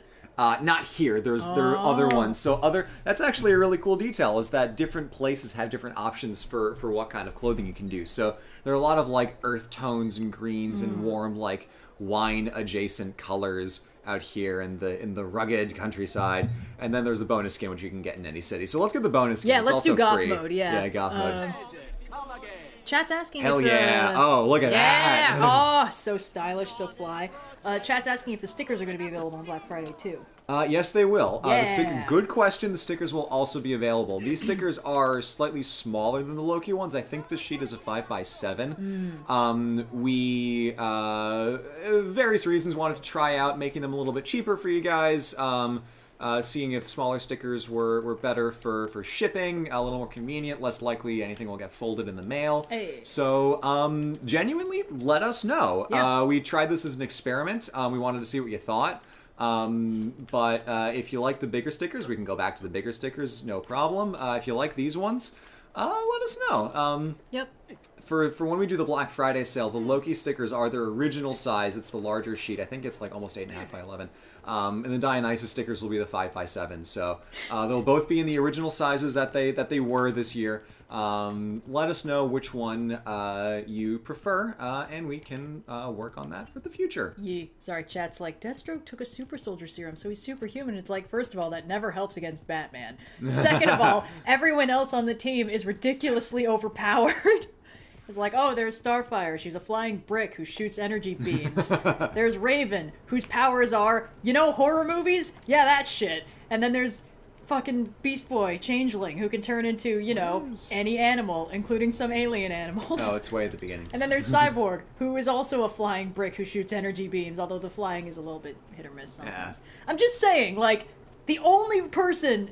And then, like, when they do the Judas contract, it's like, oh, Deathstroke took out everyone else in the Teen Titans. Yeah, only right. Grayson managed to escape. And it's like, I believe that only Nightwing was smart enough to escape. Did your horse just fuck off without you? No, I jumped off. Oh, okay. I don't actually think I was supposed to come here yet. Yeah. Because it's telling me... Yeah, it's telling me to go back. Ah. Damn. Yeah. All right, we gotta go back. Yeah. Never mind. They did handle that to a fairly funny degree in the animated movie they made of the Judas contract semi-recently, where they actually showed how Deathstroke took out the entire rest of the Titans, and it was like, for some of them, it's like, oh, he sent a package to Starfire as though it were from Dick, and then it was like a bomb or something. And then with a Beast Boy Changeling, he just had like a button that said "Do not press," and then he pressed it, and it fucking knocked him out. Oh my God. And Grayson was like, "Fucking really, Gar?" Which is just mwah. That's funny. It's really funny. I mean, that arc is it's weird. It's weird in a lot of ways. For instance, in the original comic, for those of you who are not as familiar, the Judas contract is the arc that introduces and kills off Terra. Who is... I need to do the viewpoint. Okay, yeah. fine. She's the one with like the earthquakey powers. You may remember her from the cartoon as Beast Boy's love interest du jour, and from the movie as kind of that again, but more goth and evil, and she dies at the end. In the comic, she is 14, and she seduced Slade.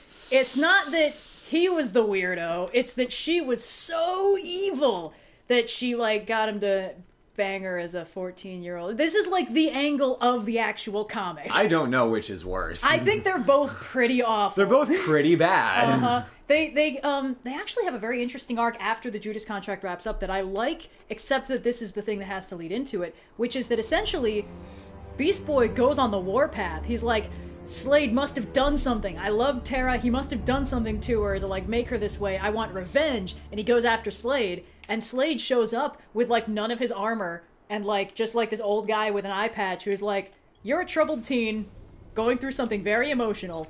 Let's talk this out over pancakes. And he takes him to a fucking diner and is like, do you really want to be that guy who murders an unarmed man over pancakes? And Gar's like, no, I guess not. I'm just so confused. And they talk it out, and it's so weird. Really like, I actually kind of like dad mode Deathstroke because he's such a piece of shit in later versions, but in this one, like, Tara's the pure evil villain, and he's the nuanced bad guy. Like, the way they framed it was awful, but I like the Slade character that came out of it, except for the part where he was sleeping with a 14-year-old. Anyway.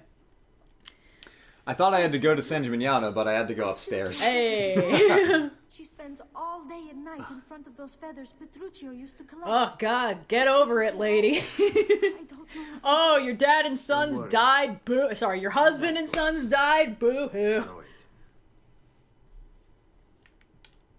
Alright, put some feathers in this box. Actually, I don't even think I have any feathers. Yeah. Nope, no feathers. Nope. Alright, now where do I go? Did they ever mention in the cartoon that Jericho is Deathstroke's kid? I don't think they did.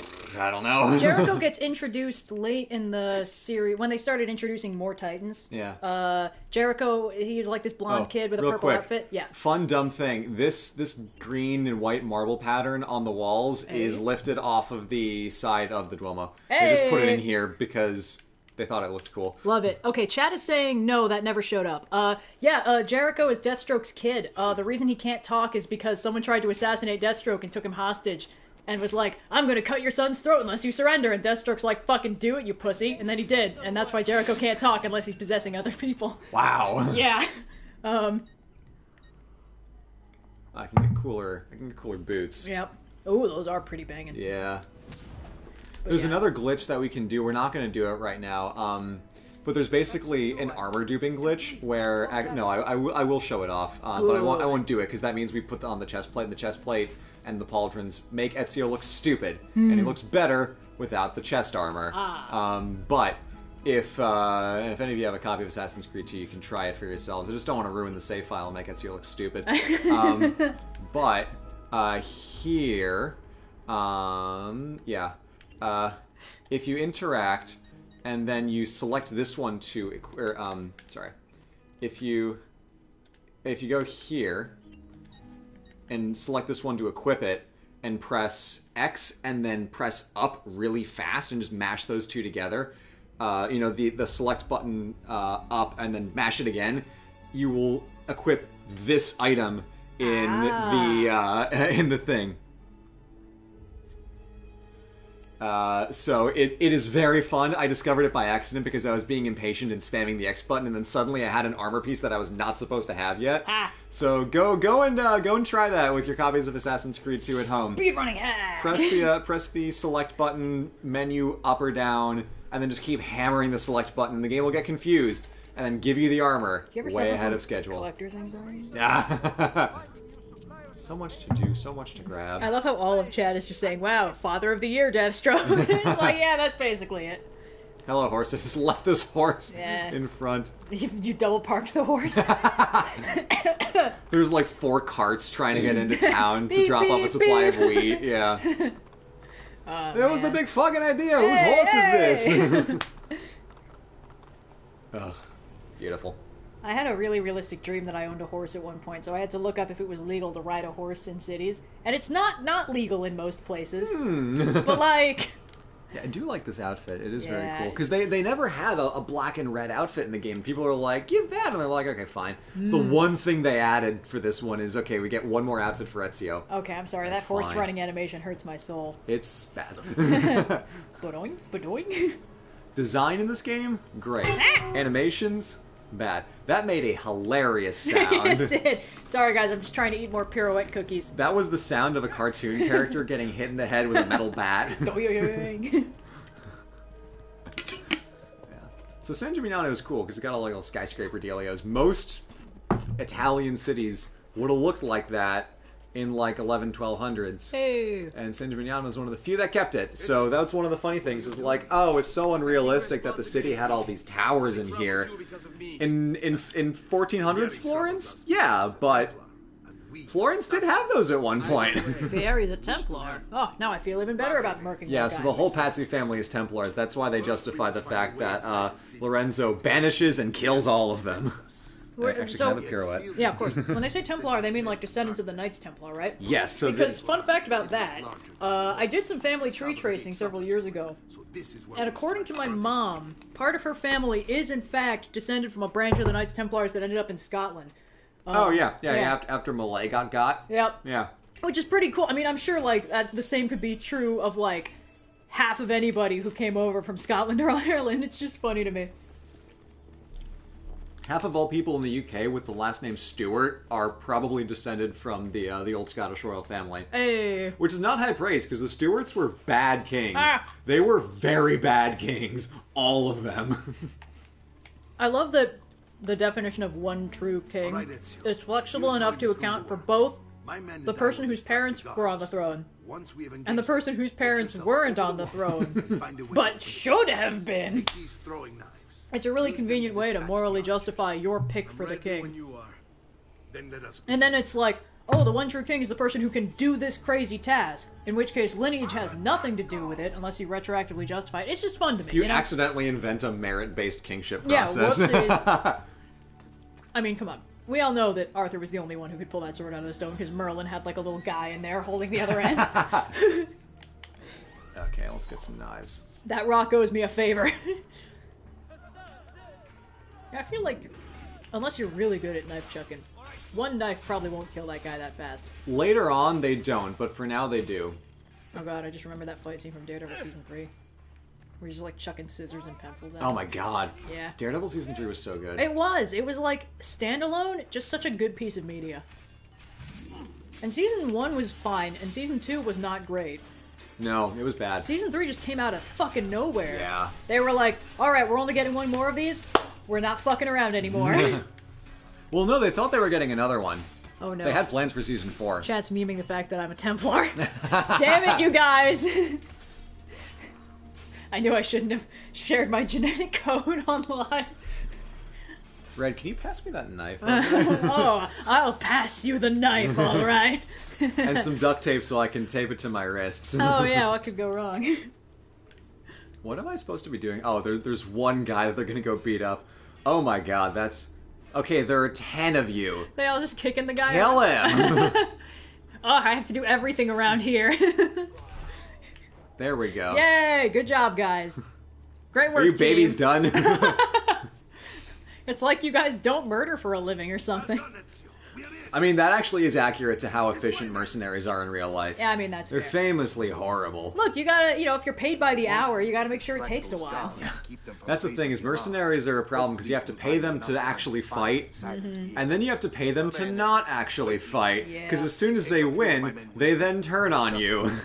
It's funny, when I try doing world building, I always like going back to the roots of, like, why does this thing exist? And that means sometimes I look at, fantasy stories and I'm like, well, why is this a thing? So, like, in D&D and Lord of the Rings, it's like, why are there just races of always evil people that it's okay to murder under any circumstances? Well, because an evil wizard.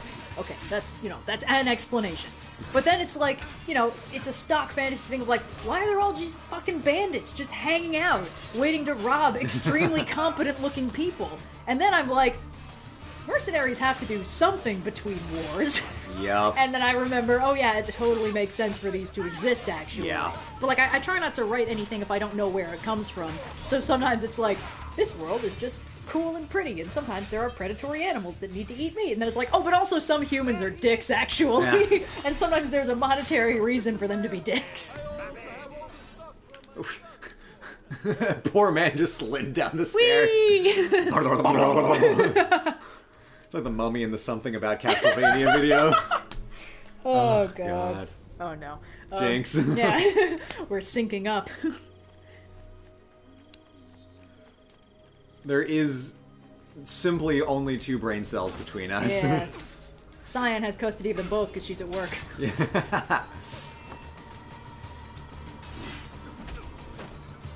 Yeah. There's actually a good episode of Tasting History with Max Miller from last month where he was talking about tournaments, which were basically created to give knights something to do so that they didn't just start pillaging random cities. That is is like, ah yes, the noble knight. Oh my god, get a hobby! That was my favorite thing learning about the history of El Dorado. That, like, one of the most famous expeditions for El Dorado was just all these people that conquered the Incan Empire are just fucking around causing problems, so let's just send them into the jungle to die. And then they made a movie about it, so I didn't even need to draw that part. It was great.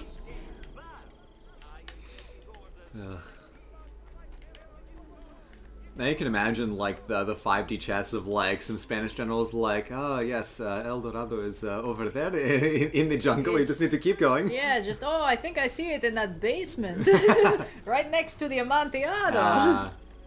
Throwback to the Amontillado gag from the Edgar Allan Poe video. My favorite running gag. And then the internet got a hold of it for, like, 3 years. Really? Yeah. What? It was like a meme on Tumblr for a while. Oh, shit. Like, the OSP version? No. Well, I mean, the OSP version is pretty much the version. Whole, like, oh, yeah, you know, it's right down here in my basement. Want to check it out? Oh, yeah, I'd love to. You know, just like the joke that the Amontillado is right down here. Won't you come take a look? You know, it's not like we deviated too much from the plot. Okay, yeah, fair enough. I thought it was like using our video as the meme template, which like some like love to everybody in D&D memes. It is. Some of those memes have a fast turnaround. Like video goes up on Friday and I see it on Reddit on Sunday. Yeah. But yeah, no, this is like a text-based meme. Gotcha. They'll just direct the conversation to it.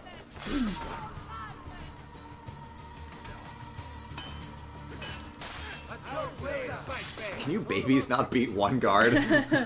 Useless dumb idiots. You guys all just standing around. Hey, Uncle. Like, that's right, our family is assassins. That's why they hate us so much. And then they come here and you have to do all the assassinating. And they're like, well, we're like armchair assassins. You know, like, we know that, like, I've got this great idea for an assassination. And, like, I give you the idea, and then you do it, and we split the credit, and you get exposure.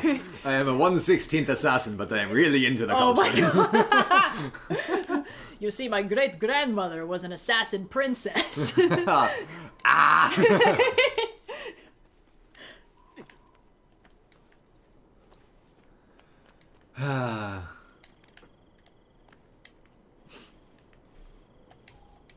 Oh, good, a wanted poster.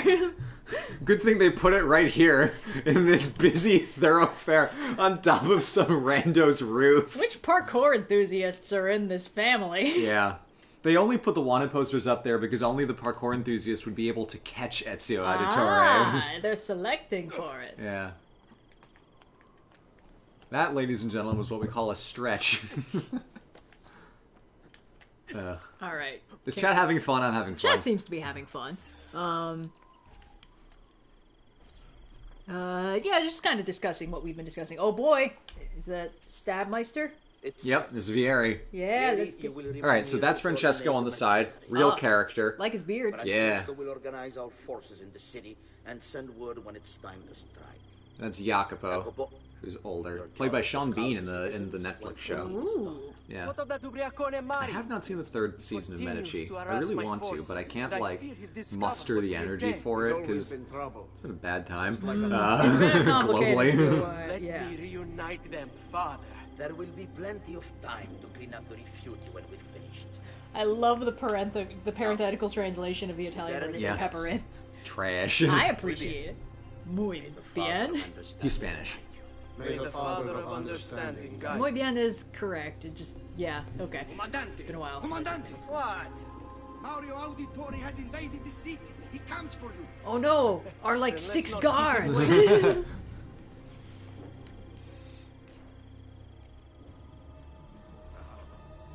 I don't know the historicity of whether the Patsy had actually like a strong base in San Gimignano, or if they just wanted to use it for the game because it looks cool. I love the explanation in any kind of alt history story of like, well, that's the story, but what actually happened is usually you and your buds did something. So it's like, oh, you don't think they had a base because Ezio kicked that guy in the butthole enough times. He eventually just, the whole city fell over. Bonk. Bonk. Oh, not my armpit, my most vital organ. Good old Dragon Ball dub. I believe the line is, good thing you aim as bad as you fight. You missed all my vital organs. And Piccolo responds, all of them? Bonk. Not the correct sound effect. Yeah, see that one I believe would kill him. But like, the other guys, it's like, oh, my shoulder, ah, my shoulder. Ah, you swept the leg. Sweep the leg. With a rapier. Oh, my booty hole. Actually, can I buy a better sword? Excuse me, sir. What I said it. I have need of better weapons. I've been putting real wear and tear on this one in the last 10 minutes. Falchion. Ooh, a falchion. The best single-sided, best single-bladed weapon is a falchion. They're cool. Hello, Mario. What are we talking about? Chat's yelling various things, including, ah, my Glubach, get him, my Italian boy, and ah, my lasagna. Oh, never change, chat.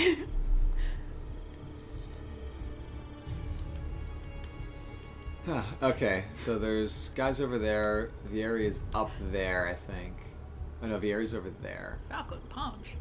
Oh yeah, I also like it whenever a story is like, we're not allowed to kill people. So whenever we blow up something, people have to parachute out. Oh man, that was one of my favorite things they did in the first What If episode, where like they purposefully didn't do that when Agent Carter was just like murking Nazis left and right. Like there's one bit where it shows her like rip the top off a tank and then like someone in there, the whole thing explodes and like there are very clearly people shown to be in it before it explodes. Oh my god. And then there's one where like she whacks a motorcycle with 2 Nazis in it, and it skids and explodes and launches the 2 Nazis into a big fire. Oh my god. It's the like, reverse Akira slide. Exactly, and then it's the inverse of like, you see the little parachutes popping out of the ship before it goes down or whatever. It's just, they were like, we don't want anyone to think that we're not on board with this. Oh man. I don't know if I like that show. I like parts of it. I watched the zombie episode and it felt tedious. Oh, yeah. Also, that's the one I think most people don't like. Yeah, I don't Vieri catch. Ah, mio stomago! I love that because the animation looks like Ezio bitch slapped him into death. Is this what my father discovered? Is this why he was killed? I'm sorry. Were you hoping for a confession? I'm off to play Sasuke again. And also, Spider-Man. Anyway. Oh, he's dead, bruh. Enough, Ezio. Show some respect. Yeah, you've already murdered the man. Don't yell at him, too. You might hurt his feelings. He would have shown either of us such kindness. What if? What if, that's right. That's a good line. You're not Vieri, do not become him. Ah. You know, I'd feel worse about this if I knew anything about Vieri other than he was a dick and he died with a dirt face. That's all that happens so with the part him. where he's like, don't become Vieri, it's like, oh no, I'll not grow my hair out, uncle. Anyway. Ezio does have long hair. Oh no, I won't take it out of the ponytail, uncle. But yeah, What If is very funny because on the subject of voice acting projects with wildly varying levels of quality. Yeah, I feel like that was in the Nando Movies video. Like, guys, hire voice actors. Yeah, I'm sure Nando brought it up. I think Cosmonaut Marcus brought it up. Oh, yeah. Because, like, I don't want to sass Sebastian Stan. He seems like a lovely man. Seems like he's having a great time. But out of all the actors in that show, I mean, hey, different people have different talents. Yeah, that's true. I mean, he's a great physical actor. He is a great physical actor. Yeah. I mean, he performs the Winter Soldier basically without speaking, and which means when he has to talk, it's so tragic because being a great physical actor is perfectly useless for voice acting. It really is. I mean, it's like it's obvious when you say it out loud, but like, just a bit, yeah. But yeah, he's not fantastico. And the funny thing is, I've seen a lot of people praising Benedict Cumberbatch's performance in the Doctor Strange episode with Supreme Strange, and it's pretty good. But I feel kind of bad because there's a lot of really dramatic moments where he's just going, "No, I didn't want this to happen," and I'm like, "Please, for God's sake, just get Travis Willingham in here or something." I mean, granted, if you look at the newer Avengers game, they got Travis Willingham. They got Laura Bailey. I'm sure they got Travis Nolan for North. Thor? They got Travis for Thor. I mean, of course they did. They got Nolan North for Iron Man and Baker for anybody. Hulk. And even still, voice acting in that game was a little bit rough. Yeah, that's. I mean, hey, it's matching the talents to the character and having them be directed well. Yeah, the directing. You can have an incredible actor who, if they're being forced to read their lines alphabetically without context, it's not going to be good. No. That's why most of the voice acting in the most recent Assassin's Creed games are bad, because they have 10 million pages of script to get through. What I would say is that a really good actor is versatile, which means that what the director asks them to do, they can do. Yeah. But that, the director has to do their job. They have to tell the actor what they want from them. The actor can usually do it, but they need to know what it is. And a lot of times, this is tricky, because a lot of times directors don't actually know what they want. There's an anecdote from Tara Strong, once again about Teen Titans, because she played Raven. And when she auditioned for it, most people were playing Raven, and they were doing kind of a dramatic, yes, I'm Raven, and they weren't really getting it. And she did that, and she was like, can I try something weird? And they were like, sure. And she did that really low-toned, kind of buzzing, deadpan, snarky voice that she does for the entire show, and they were like, oh my god. Fuck yeah.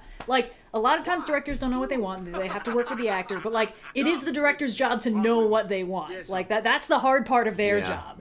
And, sometimes it's the acting performance, and sometimes it's the directing, and if it's everybody's bad, or if it's everyone's bad, even people are good, that's a directing problem. You look at the Star Wars prequels, and you're like, you got fucking Sam Jackson and Natalie Portman in here acting like they can't act, that's a director problem. Yeah. It's not Hayden Christensen's fault, alright? Going back, in the original trilogy, there's one anecdote, I don't know which movie it's from, but Mark Hamill was like, so there was this one scene that George was directing me for, and he was giving me these notes on how to do it, better, do this, do that. So I just acted it the way that I would imagine George would behave in that scenario, and he said it was perfect. It's okay. Mm-hmm. Well, he did name his protagonist Luke S., so, not that subtle. Sometimes writers are fairly transparent. Yeah. Look, I'm not going to begrudge a man his self-inserts. My uncle gave me. Messer Francesco, I have done as requested. And spoken with your bitch boy son. Yeah, he fucking sucks. I agreed with your assessment. I wouldn't feel bad if somebody gently bitch slapped him to death. Rash and prone to act without forethought. And oh no! He just wanted Daddy's approval. He's just sad. If only there was a no-kill approach. Yeah. Just kidding. He wants to be loved, so hopefully his friend Ezio, who he likes to hang out with, and just treats him poorly because he wants to hang out with him. Hopefully they're able to make nice. Yeah. Anyway. Rip. Well, now I feel like kind of a dick. All right. Do we have to climb the thing now? You just want attention. Sorry, Vieri, you got attention from the guys whose job is stabbing people. Hello, Uncle. Show me your fancy house. I feel like these rooms are all way too big. I mean, they're obviously so you can parkour up and down in them. But, this is a big villa. I just realized that Ezio has the Jim Hawkins haircut from Treasure Planet. Yeah, exactly.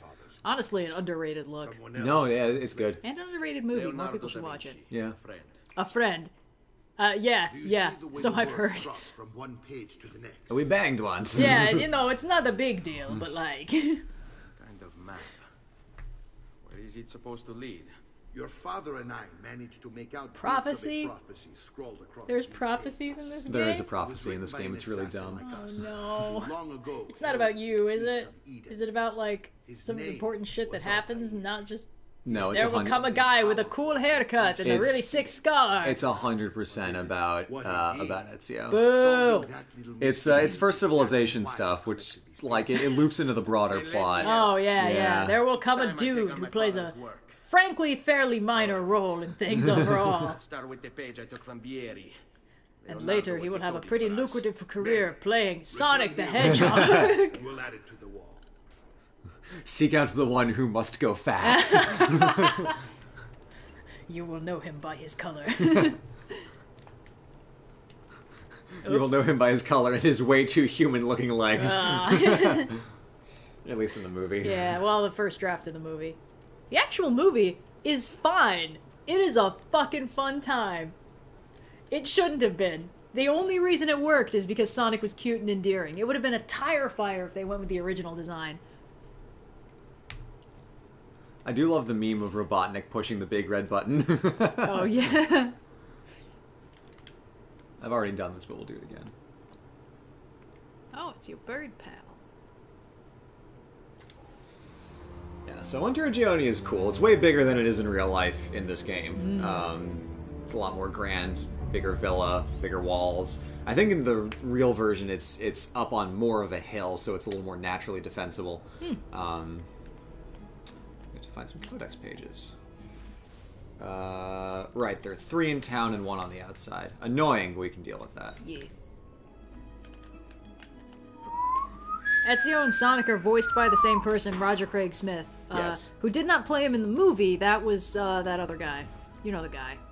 He's been making it his mission in life to play all the blue-themed cartoon characters from the 90s. So he was Dewey and DuckTales and... I mean, you know the guy. He's from the meme. He's from the Technically I'm Homeless meme. That guy? Oh yeah, it's that fucking right. guy. Yeah. He's good as Dewey. It's good. I also hear he's playing Leo in like one of the newer Ninja Turtles cartoons, possibly the one that got canceled semi-recently. Oh, whoops. I don't fucking know. I mean, there's always a Ninja Turtles cartoon happening, and almost always they bring in my boy Usagi. So I don't really care about the rest of it. Ben Schwartz, thank you, Chad. Ben Schwartz. It's that fucking guy. He's a cool dude, and he did a good job in Sonic. Might be coming to a logical stopping point soonish. Yes. I mean, we've already stabbed 2 whole people. I mean, where yeah, does we the got time 2 go? kills. Yeah, our KD compared to the last stream is through the roof. Yeah. And we tossed like 5 guys off a building last time. Yep. And you weren't even an assassin yet. You were No. just being kind of a dick. I was just a young criminal. Hey!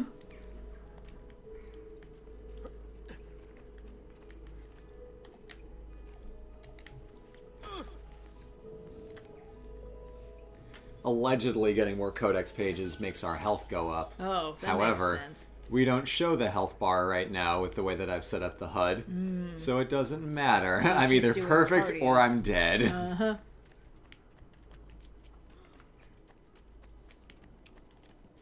Yeah, I didn't really talk about a lot of history stuff, but like, whatever. Yeah. There will be time enough for that later. Let us jog off on our merry way like a fucking rocking horse. It does kind of look like a rocking horse. Whoop, whoop, whoop, Here's the thing, whoop. at least they didn't make some poor animator spend like 70-hour weeks animating the horse balls like they did with Red Dead. Like, that game looks great. It was such a waste of human effort. Yeah, but like, is that the bar now? I hope not. No. Because there's a fairly recent Donkey video about video game graphics where it's like, there are maybe like 3 games that are on the PS4 that couldn't have been run on the PS3 in terms of how they look, or at least like without an appreciable difference. And it's like, Last of Us, God of War, Spider-Man, and then whatever the one I was talking about was Red Dead Redemption. And it's, like those are the only games that like really definitely look different on the PS4 compared to the PS3. And it's like a lot of people spend a lot of really long hours working on that game. people got burned out like crazy. Yeah. Getting crunched to death. So I don't know if that's what we want to achieve. No. Yeah. I've been watching a lot of Donkey recently, so it's on my mind. Yeah. I like how there's been both an uptick in awareness of video game crunch, of video games purposefully not crunching and pushing release dates back instead. When Hades did that and did fucking good, it kind of taught people a lesson. What we're seeing right now... Animal Crossing did something similar. They delayed it so that the employees wouldn't have to crunch. And that was like even before a lot of the big stuff came out. Yep. Yeah, and we're also, of course... I mean... Cyberpunk is doubly unfortunate because they crunched and it was bad. Yeah, and it's unfortunate because, like, I'm sure it's getting better with the patches and stuff. That's good, but also, if you release something and it's unfinished... That is going to be the first impression forever, Like, you only get to release something once. Mm-hmm. After that, you can update it all you want, but, like, on some level, you're going to be that game that was hilariously broken. And that's not good. That doesn't have the intended effect. Credits to some of the games that really do put in the work. Like, No Man's Sky released, it was a mess. It's a real well-made game now after years of work. Right. But their potential audience was immediately limited because so many people's first thought of this game was, oh, it's a mess. Even though now it's not, they're still stuck with that. So it's tough. It's unfortunate. It's tough because you want to get as much of the game done as possible so you can get it out as early as possible and spend not as much money as it needs to get done. Yeah. It's a balance. It's real tough. And we have also been seeing now, like with like the IATSE, the labor strikes and stuff like that, just raising awareness. Like obviously, film and movie making and TV show production crunch is not the same thing as video game crunch. Yeah. But they're neighboring fields, and I'm kind of hoping that like the awareness and the better conditions that are hopefully going to come into fruition from this are going to sort of at least inspire similar movements in its neighboring. Yeah. Yeah. Video games is not a unionized industry. That might change soon, because given all the stuff with crunch and all the stuff with workplace harassment at Riot, Activision Blizzard, Ubisoft, all kinds of other places. It is rough. I mean, it's a great industry because video games are so great, but it really sucks that the people who are in charge of these things are running the people who care about games so much that they put in so much effort to make them, running them into the dirt. I mean, ultimately all they need is to find more people who will do the same job once they burn through the first group of people. Let's get the church. Looks so pretty. It has been pretty cool seeing a lot of people being like, wait, we could just take some form of hold over the means of production perhaps and form some kind of organized group under a united front, you could say. I don't know. It's just, I was waiting for this all pandemic. As I saw the temperature rising, I was like, when are we going to get the labor movement? When is it going to actually start reforming stuff? And I think what happened is, in the heart of the pandemic, everyone had way too much to lose. Like, I mean, a lot of people still do. Yes, yeah, definitely. But, like, conditions were getting so desperate, it's like, when they were calling in... Bank! Woo! But, like, when they were calling in people, it's like, okay, yeah, I know it's not safe, but you have to come in or I'm not paying you. And then it's like, well, if I don't get paid, I can't keep my apartment, so then I'm homeless in a pandemic. It's like, those people have far too much to lose. It's completely unfair. And I was like, come on, man, fight back. But it's like, you can only fight back if you have the security to not lose everything. And now there's jobs everywhere. There's so many jobs that the job runners are complaining about it, that they have so many jobs available and nobody wants them. Now we are starting to see the formation of like a proper organized labor movement that, like, I mean, oh man, I'm really hoping this does good shit, because like we've been in an extremely cushioned position all pandemic in that our work and our workflow was almost completely unaffected, frankly speaking. We've been working from home for years. And YouTube was not adversely affected. Our ad revenue tanked in like April of 2020 because all the advertisers pulled all their ads because they panicked because all their ads were like, enjoy the summer sun with Verbo, and then they were like, oh, get away. And then suddenly the next month they were just rolled out with like, in these troubled times by Arby's. So like, yeah. If you're gonna get sick at Arby's.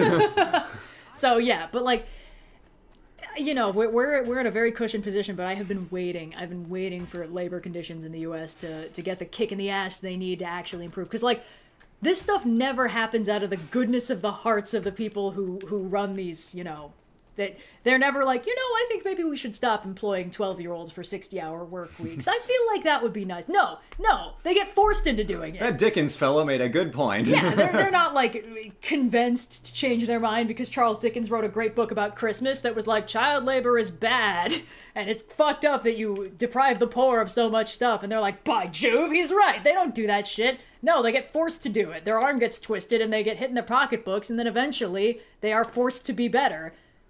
You know, it's never out of the goodness of the hearts of the people who hold on to power.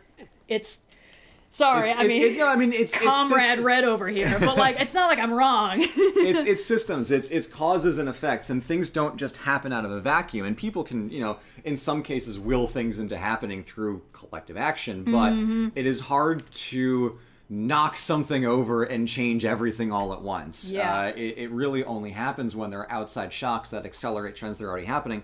Otherwise, those kinds of things usually happen too slow for us to notice them. Yeah. So, you know, the Renaissance is a good example of that. I mean, it's an extreme example with, like, the plague and things that happened as a result of that. But you have a huge shock to the way that things are done, a huge shock to the balance of where people are living, what they're able to do, what people need, what goods are desirable, who controls systems of power. Is it in single monarchs or is it in assemblies of citizens? And those things determine what ends up happening. So, you know, the Renaissance is obviously not a one-to-one example. There are way too many things that are different. But, you know, you see things that happen, and there's, you know, causes and effects and shocks that make things change. So, you know, point being, don't take a crap job. If you can hold out, try to go for it, because now we're in that space where that can actually happen. Yeah, people are pushing and things are changing. Although I will say the thing I was a little worried about is, like, you know, you do get gradual progress, but I worry you also get gradual, like, backsliding that's too slow to notice, because, like, I mean, a lot of people pointed out, like, the minimum wage has not grown to keep up with everything else going up. Social Security has. Yeah, but, like, that's gradually things getting shittier and shittier. People have pointed out that, like, in the 50s, it was expected that you'd be able to buy Cleo, a house. do you have thoughts on the labor market? Cleo has big thoughts on the labor market. Cleo thinks she should unionize with the treats. Okay, here she goes. Yeah, the point is, like, you know, people were just... The minimum wage did not keep up with the cost of living. It is no longer possible to afford a house if you're a single income family anywhere near minimum wage. Yeah. Like, the idea of doing that is laughable to the point where it's inconceivable. But, like, that was the norm in the fucking 50s. That's how all these people had houses. Yep. And the fact that, like, it's not like they were taking money away. People really complain when people take money away or lower things like the minimum wage. But if you just keep it level and don't account for inflation or the rising cost of living, it's harder to complain about. Like, $15 an hour will still not get you a house anywhere, but it's still impossible to friggin' fight for right now, because it's like, please give us $15 an hour. We really need it. Oh, I don't know. Perhaps you could just work more jobs. It's like, all right, well, fuck you. Maybe we're just not gonna work. How do you like them? And they're like, oh no, they're bullying us. They're not coming into work under unsafe conditions for $10 an hour. Less if they're disabled or getting tips. It's just, it makes me so mad. Yeah, it's like the meme with like the buff dog and the sad dog, where it's like, these crybaby workers don't, and then it's the sad dog is like, why don't people want to work for me? No.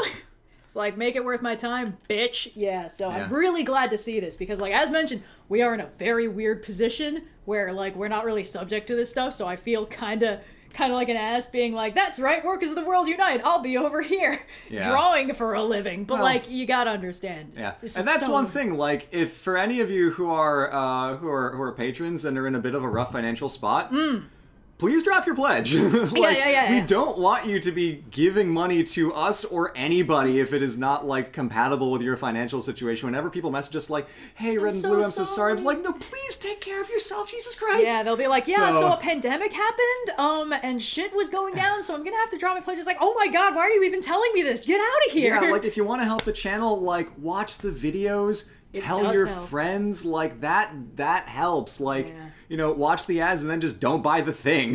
Yeah. So, you know, with the Twitch thing that came out, there's a lot of, you know, rightful discussion about like the ecosystem of the people who are way at the top of the Twitch food chain make so much more money than the people who are even like kind of in the middle. Like, I watch some streamers who are big streamers. They are nowhere near the top of the Twitch ecosystem. Well, to be fair, I saw people being like, oh my god, Critical Role makes so much money. It's like, Critical Role's an entire corporation with a huge staff, guys. That's a full company. Like, the number 2 guy, like Hassan Abi, like, he's a good streamer. He's one guy. Like, Critical Role is an organization. Yeah, it's like, Matt Mercer's not pocketing $9 million a year, guys. Yeah, like, they have, you know, like, 10 actors, a whole staff. Cleo, stop munching the Sakura-ko treats. Cleo's really about that plastic today. Yeah. But you moved the plastic. Barely out of reach. Okay. You're never going to believe it, guys. She's at the plastic again. She's still eating plastic. Yeah, but... Well, I can give you pets, but not plastic. Based red and blue. Oh. Yeah, I mean, it's like, even, you know, we are like, yeah, you know, we do well for ourselves. We have 1.5 million subscribers. We're getting up on 2. Like, we are peasants compared to some of the people who make a lot of money on Patreon and YouTube and Twitch and stuff. Like, it is insane how uneven the things are. So, please don't just give money to content creators for the sake of doing it. Like, if you like the work and you can spare the change, like, fucking go for it. But, like, if you're not in a position to do that, please don't. Cleo is less than a foot away from the mic. And please, she's dear God, don't. But yes, yeah, take care of yourselves first and foremost. Again, we're worth 1/27th of Markiplier. Hey! We'll get there. Love you, Mark. Adjust for inflation. Yeah. Anyway, I think we're at a good starting point. Viva la revolution! No. Yeah, revolution's revolution's messy, but it's work not as what the world unite. That's not as messy. Revolution is never what it says on the tin, but small actions add up over time. And frankly, like, if you could just, you know, power is with the people in this case. Like, the people who are causing the problems cannot get shit done if people are like, hey man, fucking pay me first. So, like, keep it up, babes. It's amazing what happens when, like, everybody just stops showing up to work for a little bit. Yeah. And then you get to watch the company squirm. Look, the reason why, I firmly believe that the reason why, like, unions have developed a bad rep is because after unions were wildly successful in what they needed to get over the course of several decades, there was a several decade lull where people were like, but do we really need that? It's like when you're on a medication for your whole life and the medication is like, it's to keep something in check, and then you're like, I feel great. Do I really need this medication? Is Big Pharma fucking with me? And then you go off the medication. And then someone's like, that would be $1 million billion, please. Like, oh wait, this is a life-saving drug. Yeah, it is kind of important. But anyway, the point is, it's like, I'm really encouraged by what's happening, and I hope it leads to change, because, oh man, the status quo has just been getting slowly more fucked over time, and it's been really grinding my gears. Yeah, well, in the middle of all that, we will be here trying to keep you entertained, teach you about stuff, learn about the world. Drawing for a living. You, not me. Well, I can't draw. I'll be drawing for a living. We've seen the Les Mis video. It's antique OSP. Anyway, thank you all so much for watching. Had a great time. Catch the podcast on Wednesday. And we'll see you later.